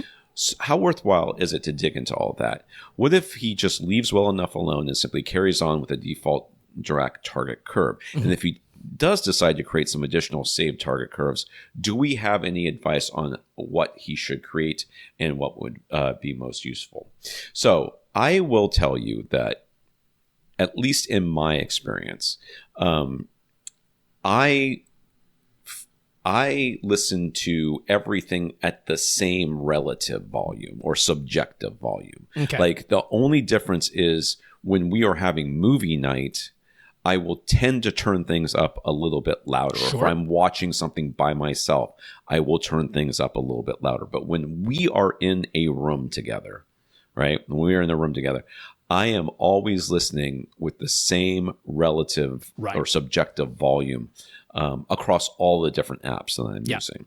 So any target curve that I would use would be for that, in that sense, would apply to that same volume. So I don't know that you need to have across different volume level settings on the dial, but the same subjective loudness in the room. Yeah, because it actually depends a lot on you and how you use things. If you're someone you're like Tom, and the vast majority of the time, subjectively to you, everything is at a similar volume level, using dynamic EQ could actually be a detriment at that point. Because if you come across a piece of content that was mastered to a much lower level, you turn the master volume dial higher to compensate, but now you're not getting the bass boost that you ought to. Or conversely, if something is mastered at too high a level, you turn the master volume way down so that subjectively it sounds the right level to you, but now dynamic EQ has boosted the bass a whole bunch because it's now well below the 0 dB mark, and you're like, oh, now the sound just sounds uneven. There's way too much bass. So that can be a scenario where having just a uniform target, regardless of the master volume setting, but subjectively, because content is not all mastered to the same level these days, that could actually be a benefit. But he mentioned that he used to really like having dynamic EQ. I'm assuming that was largely because Odyssey used to target a flat line. And, it's not that we didn't know any better back then, because Floyd Toole has been dealing with this for a long time. But they were kind of relying on that dynamic EQ setting, those curves of equal loudness, because they fully realized most people are not listening at 0 dB at full reference volume. And therefore, when you turned it down, dynamic EQ would kick in and would give you a natural bass boost that was very close to the curves of equal loudness that we're used to. And that all worked out swimmingly. I'm betting that you're someone like most of us who is not listening to cinema reference volume all the time. Yes. And so DRAC's default target curve works super nicely for around a 70 to 75 dB average level instead of 85 dB. The natural slope and curve that they've built in there is really comfortable at a 70 to 75 dB average listening level, which is what most people choose anyway, and it's why that default target curve sounds really good to most people, the majority of the time. So if you're someone who frequently, you're like, yep, quite often I'm at -10 or -20 or 0. It's like, hey, those can be your 3 presets. And really all you need to do is, you don't have to be super accurate, just reference the curves of equal loudness that we have, and you'll notice that, at an average of 80, you've got one type of bass boost rise as we go lower and lower in frequency. You drop down 20 decibels from that to 60, and it's a steeper rise in the bass. That's essentially all it is. The rest of the curve is similar enough in shape that I wouldn't even worry about manually changing it. All I would do is set a -10 or a -15 and a -20 or a -25 that have increasing amounts of bass boost. That's about all I would really do, and I wouldn't worry about it more than that. So, based on what you've said, I'm looking at this question, and overall, you're kind of like, I think it sounds pretty good. Mm-hmm. So what that means is that the bass boost, like Rob said, at your normal listening levels is right for you. Yeah. If I were in your case, if I was in your situation, what I would think is, okay, I need one more target curve in theory, and that target curve would actually have less bass boost because it would be I'm watching a movie and it's going to be louder. Sure. And therefore I don't need as much bass boost as what's at this lower volume level that I typically listen to when my wife's in the room. And then I would think to myself, is a little extra bass during the movie a bad thing? Yeah. When you turn I would it up, say, no, it really kind of isn't. And then I would not do anything. I would just leave it right there and have the extra bass boost when I'm at that higher volume. Not many people complain. What I would do if I were you is I would live with it the way it is right now and see it. If you get, because believe me, if something is amiss, you will know. Right? If something sounds wrong, you'll be like, man, this sounds way too bass heavy, or this sounds way too this, or whatever. And whenever I'm watching movies, I feel like it needs more of this or less of that. Mm-hmm. And then you can start messing around with target curves. But if you don't ever have that thought, well, then you're done, right? Yeah. That's it. That's what I would do. Agreed. Christian is currently using a 65-inch LG C8 OLED from 2018. And these numbers with LG, it's just not right. C8? Oh, it's perfectly right. They went starting in the, what was the C6 or was there a C5? But yeah, it was 2015, 2016, 17, 18. When they got to 2020, it was the CX, like the C10. And then we went back to C1 for 2021. So it lines up. What are they going to do when they get back to 8 again? I know. Throw everybody off. Anyways, his main source is Apple TV 4K, and he also uses his PS5, but mostly for narrative-focused games. He doesn't play much in the way of fast-paced action. What's a narrative-focused game? Like a story-driven game. I understand that, but what would be an example of that? I'm trying to think of like any of the Telltale games, right? Where it was kind of almost like choose your own adventure type thing, or I guess I haven't really seen much of that.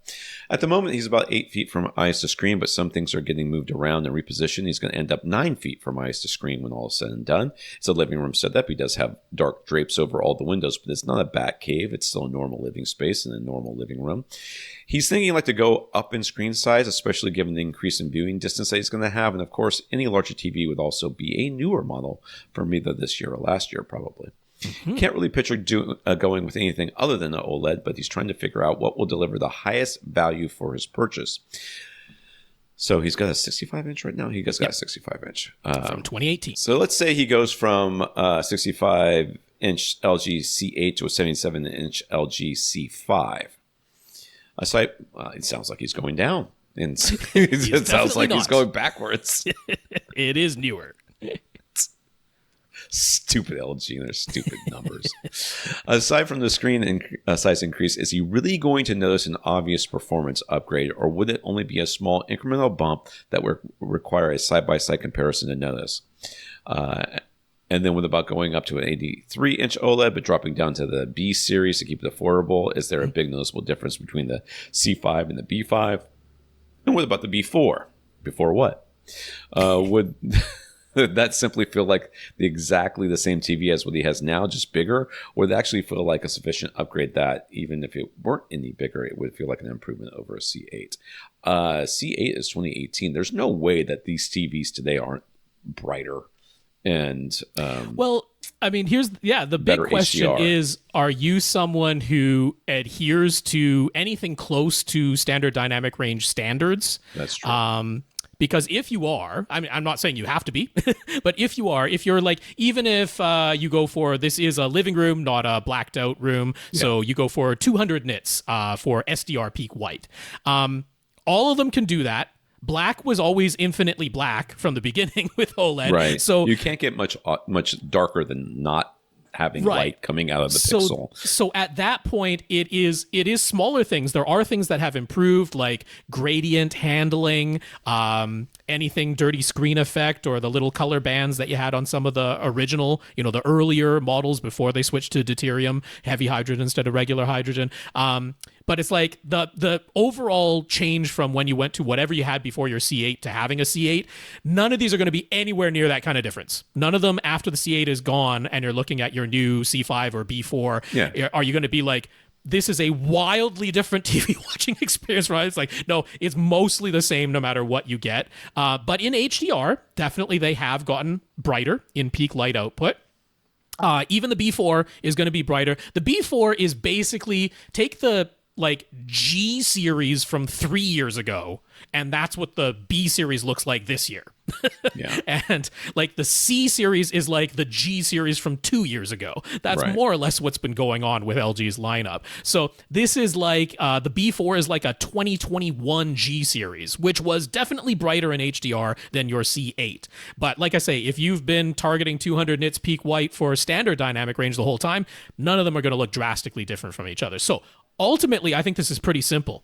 You're going to sit 9 feet away, get the 83-inch, and if the B4 is the one you can afford, get that.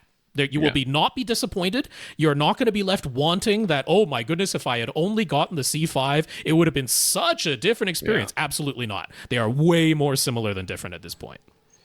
Yeah, and the SDR comment is a valid one, and one that we forget. I forget. And I think everybody else does too, for the most part, where, SDR doesn't get better because it's still standard dynamic range. There's still, it's either the right color or it's the wrong color, and but there it's are the right people brightness who and the want standard dynamic range content to just overall look brighter all the time. Yeah. And so there, like, a C5 has a pretty big advantage over a C8 for just I want SDR to always be brighter. And the B4, not as much. Not as much. If you always wanted your SDR to be 400 nits, well, the B4 just can't get you there. So that is a consideration. But all in all, to me, this is a very simple one. You want the biggest screen size you can go for, and you need to be able to afford it. And that's the 83-inch B4. Done and done. Okay with that. Yeah.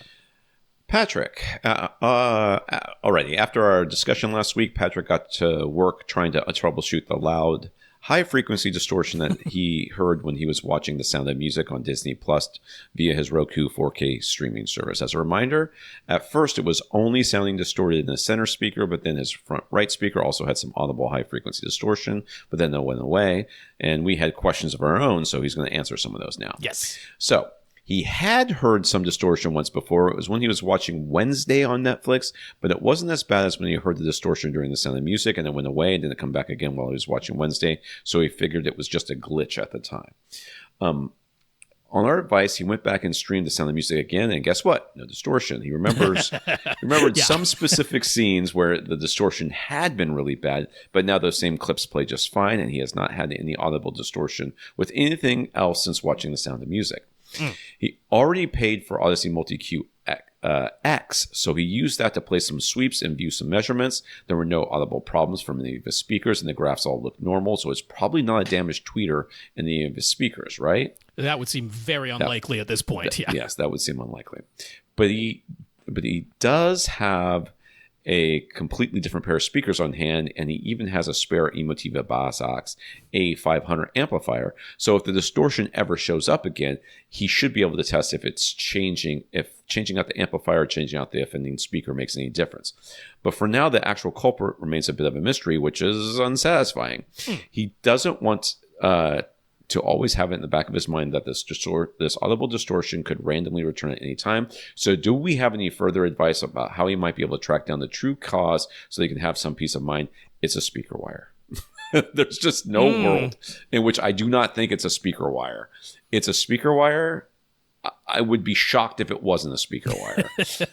At this point, it is possible that there is something going on someplace with like dust wise or a short someplace in the amplifier. Yeah, I don't think short, so. But inside the crossover of the speaker itself, maybe. But I just think playing that a bunch of sweeps and nothing else has made this noise. When I hear something that's intermittent and happens. You can't actively make it happen consistently, Yeah. it screams to me a speaker wire, and that something is heating up after being played, and then that heat is causing it to move. The little fray of wire or something on top laying across a connection point is moving and then shorting, and that lets it cool down and it moves back. Right. And that distortion. And honestly, that you're like, given how inexpensive speaker wire can be, and they don't have to get expensive speaker wire,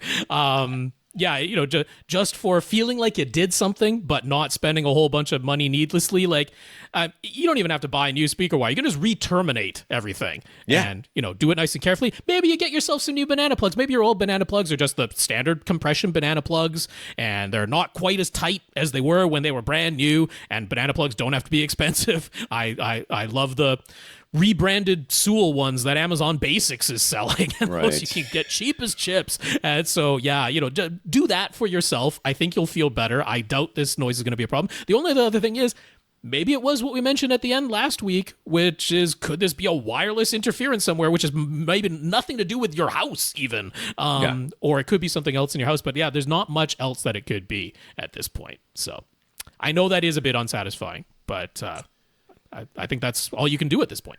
Yeah. The only time I've really heard of a wireless interference problem is when a speaker was connected to speaker wire, but the other end was not terminated to a receiver or an amplifier. It was just hanging loose. And it started picking up radio signals. Just haven't checked that speaker wire in a while, and a minimal amount of it is making contact with the binding post, and it's enough to work most of the time. But sometime most of that speaker wire is hanging out there now. Re-terminate your speaker wires. I think that's it. Yeah. To me, this screams speaker wire. But I could be wrong. I've been wrong before. Oh yes, we could be wrong for sure. Yeah. But I really don't think it's your speakers. I really don't think it's your amplifier. Yeah, and apparently it isn't your Roku or the streaming services inherently themselves. The other thing that's very likely could have been is a one-time internet problem while you were watching one episode of Wednesday one time and The Sound of Music one time. An intermittent internet problem was the cause of this thing. That could very well be it. That'd be so weird. That would be so weird.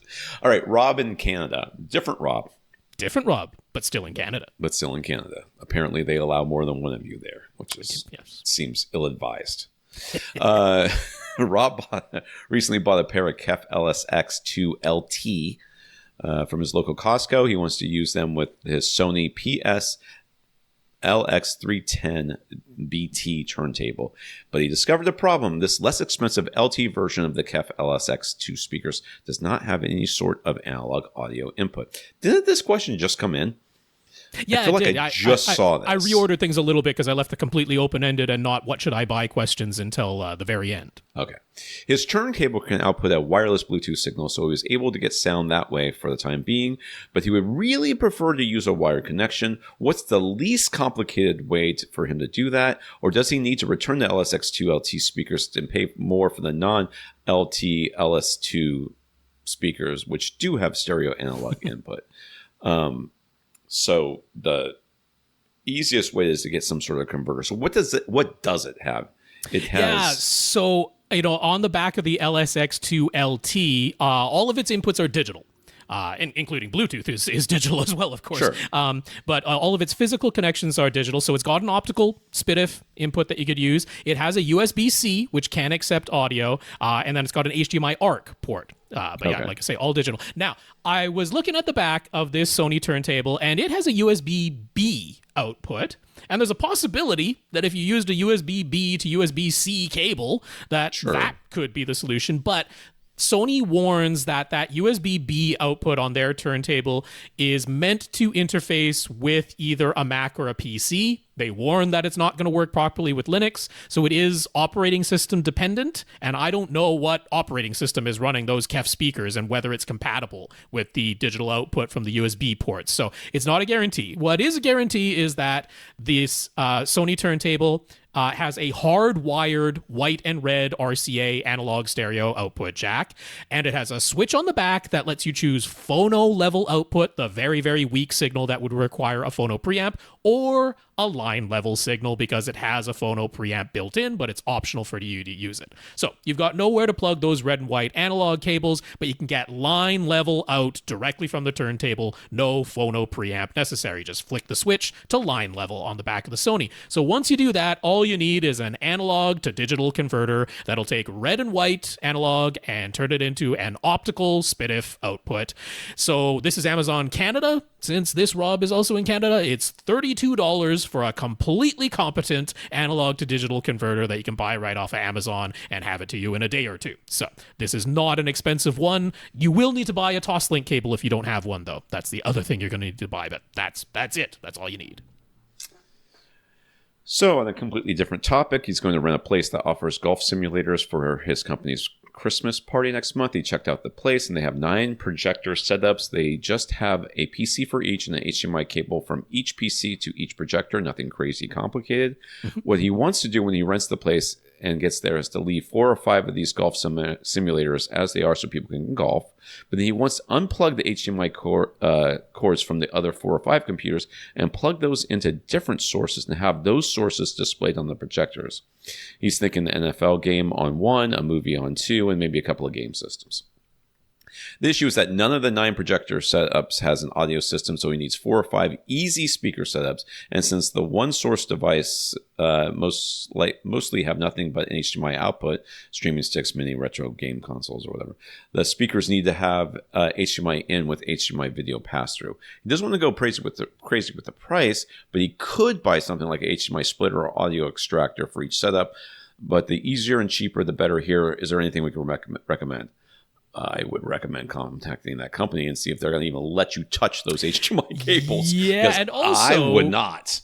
Like commercial projectors don't necessarily they can be locked out by the administrator, where they're specifically looking for a signal. So yeah, whether this is truly technically possible is something that you would need to double check. Now, the other thing, how much control do you have over those projectors themselves? If they're way up high and ceiling mounted, if they don't have physical touch controls on them, and the company that owns this place is not giving you access to the remotes, even the idea of plugging your own HDMI cable into a second HDMI port or something like that. But yeah, what's the aspect ratio that these things are set to? Are you even going to get the full image that you think you're going to get on there? Or I'm sure he's fine with, for temporarily the movie is a distorted thing if that's what it ends up being. But mostly I'm is the company that actually owns this place that you're renting from even going to allow you to do this? I think the answer to that question is probably no. Probably no, but who knows? We don't know that for sure. So easiest solution here is soundbar for sure, because you also have to carry this stuff around, right? So I don't want a bunch of any wires, even if it's just a wire between a pair of self-powered speakers. The easiest thing is soundbar here. Now, if you just want soundbars that you can buy that have an HDMI input and an HDMI pass-through for the video, and then are going to sound not fantastic, but completely reasonable for whatever you want to watch, I could point you to JBL's Bar 300, because I'm also thinking you don't want to lug a bunch of wireless subwoofers in here for this very temporary setup. So the Bar 300 is discontinued now. It is going away, but they're still completely available from Crutchfield, Canada, on clearance for $300 a piece. $300 a piece. I don't know what kind of budget you're working with, but that's about the least expensive you can get for a completely decent sound bar that doesn't require a separate subwoofer to sound reasonable, that does have regular HDMI input plus video pass-through, all the way up to 4K 60 for this, which is going to be fine for a retro gaming console and some streaming devices.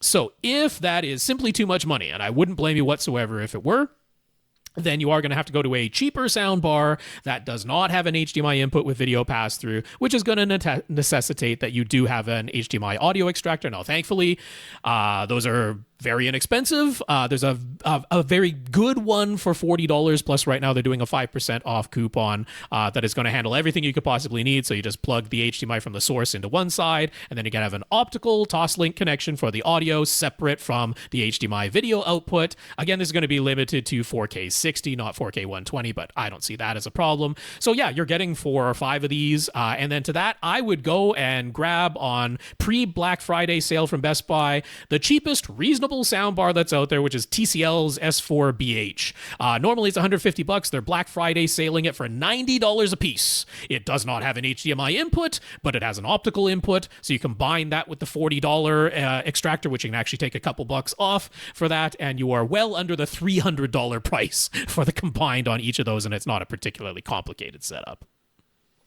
Yeah, I mean, he wants to put an NFL game on, or in a movie on one or two, and okay, fine, maybe those aren't the right aspect ratio, or maybe they're overshot and you can't see part of the sides of the screens or whatever. But he wants to put game systems on the other one. That's not going to work. I mean, it's just, I would be shocked. This is what I would do. I would call them, say, hey, can we put anything else on these screens? Can you put anything else on these screens other than the golf simulator? Like if I wanted to have some different stuff up there, can you do that? And if they say no, then you say, well, can I bring something and use the HDMI connection to plug into my own device? And then they're going to say no, but maybe they'll say yes. Maybe they will. So, and then you can spend all this money. This seems a ridiculous amount of money for one Christmas party. Like, just give that to the people who work there. Just give them that money as part of the Christmas party instead of spending it on that. Would be what I would say. Have 9 golf simulators or whatever it is all set up, and then just give them this money. Like, here's the money. And they're going to be, instead of spending it on sound bars, that you're going to then try to, I can give them the sound bars at the end. They don't want the sound bars. You don't want the sound bars. No one wants those sound bars. They just don't. So, I mean, the Bar 300 is not bad. It's pretty nice little sound bar. But they're $300 a piece. On clearance, they're $300 a piece. I just don't. Who's sitting there going, well, I could buy a sound bar, but instead I'm going to wait to see if someone gives me one. No one does that. They buy their sound bar when they need one. So, no. Karl, the Wall Street Journal posted an article entitled "Why Everyone in Hollywood Wants Their Movie in IMAX." It's a rather short and surface level, but it points out to how producers are getting directly in contact with the CEO of IMAX and literally pitching their movies to him in order to secure even just 1 week of IMAX screenings years in advance. Naturally, it all stems from IMAX clearly outperforming other theatrical formats and currently accounting for about 15% of all box office revenue, while representing fewer than 1% of all movie screens. There are now multiple movies vying for almost every week of the year, and only the largest and most established releases can secure an exclusive 2-week run in advance. The article points out that, in general, premium format theaters outperform standard screens across the board, but IMAX easily leads the pack, with filmmakers specifically targeting the format and marketing campaigns leaning into prominently displaying IMAX logo in a way that isn't nearly as common for any other premium format. So what's our take? Why do we think IMAX specifically is finding more success and is more sought after by both filmmakers and apparently audiences as compared to other formats? And do we think rapid IMAX expansion could help resuscitate the movie theater industry, or does it only work if it remains quite rare? I will give my opinion on the second part first, and then the first part. So, should IMAX expand, and if it does, will it dilute the brand and make it so that people won't care about it as much? And I think the answer is no. I think that they should expand. I do not think it will dilute the brand. I think that the whole reason why they're vying for IMAX is because IMAX has had now 3 decades, maybe a little bit more. I'm trying to think of when the first IMAX I saw was at it was like an amusement park, and they had like that massive screen. And that might have even been an OmniMax. Yeah, it might have been back then. So they've been around for decades now. Yeah, they've been around, and that cannot be replicated. You cannot get that sort of not market penetration, but just the idea that people know what you are and have an association of what you are with what they, of a certain type of quality. So does IMAX, if IMAX expanded and had more IMAX theaters, do I think that it would somehow equate to less money being made by IMAX? I think no. I think that IMAX as a whole is just so well known that nobody else has done as good of a job as associating themselves with a quality movie experience like IMAX has. The other thing that IMAX, and I think the reason for that more than anything, even though the people on this podcast might be, yeah, I go there because of the sound. Yeah, everyone else goes there because they know the screen's the biggest one. Yep. And that's the only reason they do it. And it's the only thing they really care about. The sound is also good, but they don't really care about that. They just go, I want to see it on the big screen. I didn't go here to see a small screen. I got a small screen at home. And Dolby and the Sony Digital and all the THX even, other screenings aren't directly associated with that big screen. They are associated with better sound and maybe quality seats or maybe, other, being digital, I guess is what Sony's thing is. So they cannot compete with IMAX because they have not directly associated themselves in the consumer's mind as being part of that big screen experience. So yeah, I think that's why they're doing it. I think that's why IMAX is so successful. I think if there were more IMAX showings, that people would always prefer the IMAX versus another showing. I know I do. I know when I'm going, I'm like, I wanted to see it in the IMAX because then I know that not only am I getting the big screen, which I don't care as much about, but I'm getting the better, at least decent sound. At least there's going to be a subwoofer in there somewhere, and it's going to be too loud. So that's what I'm going for.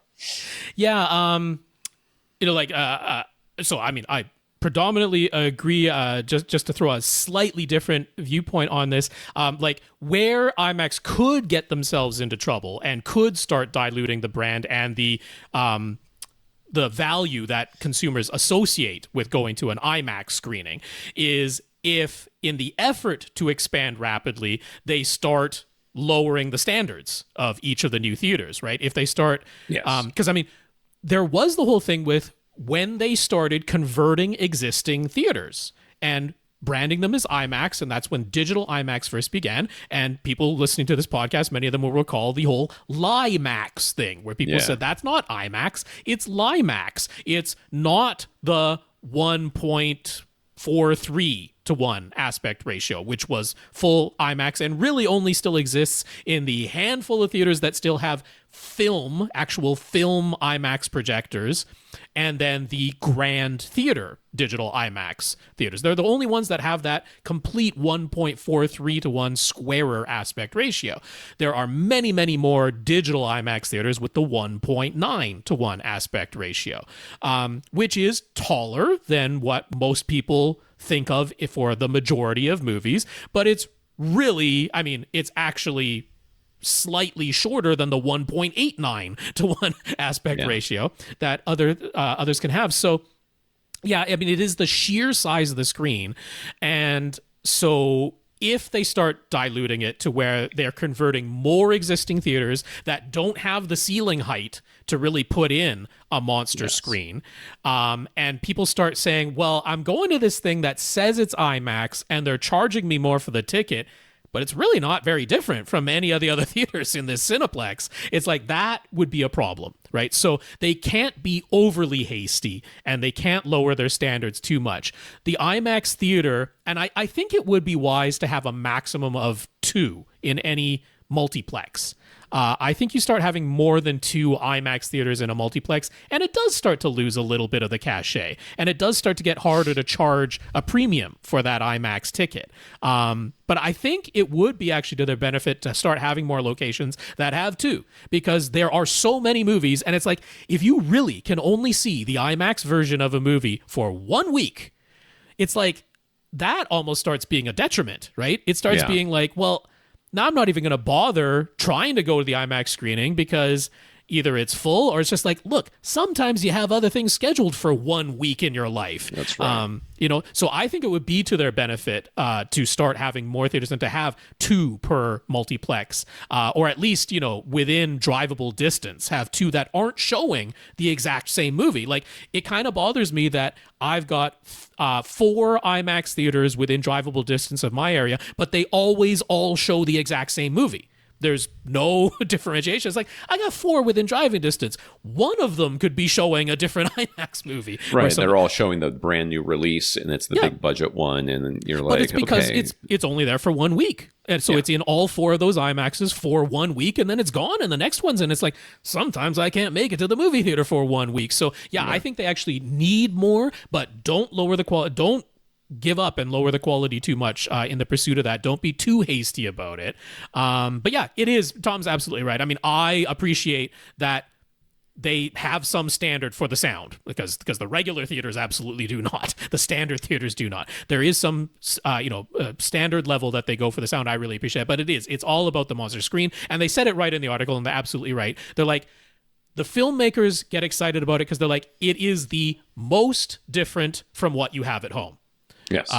And like that's us. absolutely right. It's as simple as that. Not us. But for most people, it is the yeah. most different from what you have at home. So that's what you go for. And people are going to fewer movies. They're not going to movies as frequently because the standard ticket price is high. So it's like, well, if there's a more special occasion, then when I do decide to go out to a movie with the family or on a date or whatever, it's like, I want an experience. So IMAX makes sense. Yeah.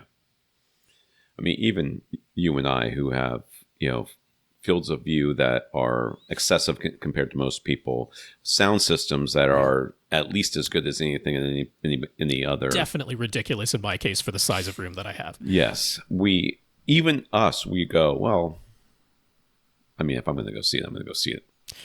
It's going to be the good one. Now, I'm not going to pay all this money and not if I had a Dolby Cinema available to me, then I very well might consider that, me personally, because IMAX doesn't do HDR.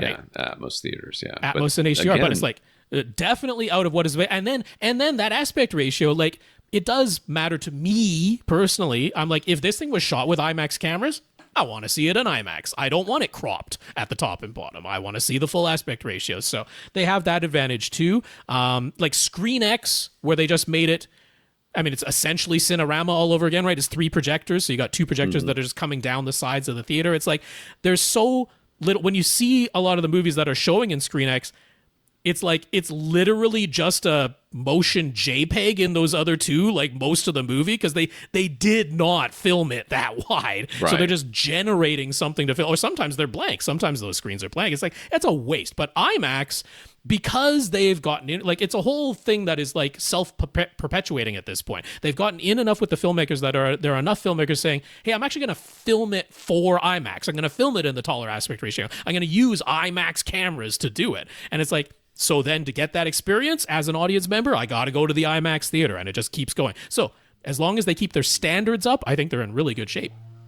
But I wouldn't want every single movie theater to be IMAX. I think it does need to be a little bit special. So I think 2 per multiplex is good. I think you can get away with more. But as long as they're both playing different movies. Right. Or they're all playing different movies. Yeah. Who do we have left? We have Infinite Gary with a very fun question that isn't like equipment related at all. It's getting into the writing side of things. So that's going to be a fun one to discuss. That'll be interesting. All right. We want to thank your listeners of the week. We want to thank Richard for going to avrant.com and clicking on the Buy Us a Cup of Coffee link and sending us a PayPal donation, as well as our 124 patrons over at patreon.com. Yeah, that's right. Richard, thanks very much for that PayPal donation. And then patreon.com/AVRant podcast is where you can go to sign up to make an automatic monthly donation. So a big thanks to our 124 patrons over there. We also want to thank those who sent in notes of gratitude for keeping the podcast going, including Mark, Rohan, Christian, and Patrick. Thank you very much for thanking us. That's right. I'll say the names one more time. We got Mark, Rohan, Christian, and Patrick. Thank you all very much for those notes of gratitude and encouragement. Really appreciate them. And a big thank you to everybody who continues to listen and send in your questions. If you want to get your question answered, all you have to do is ask. You ask by emailing us at question@avrant.com. For AVRant, I'm Tom Andrew. And I'm Rob H. Now go out and listen to something.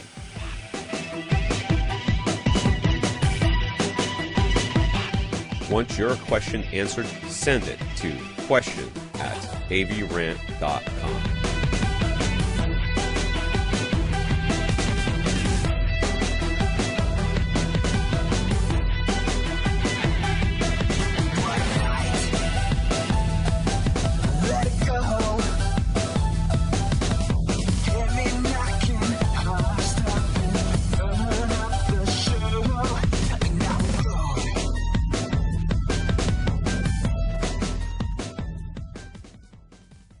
This is AV Rant. Now go out and listen to something.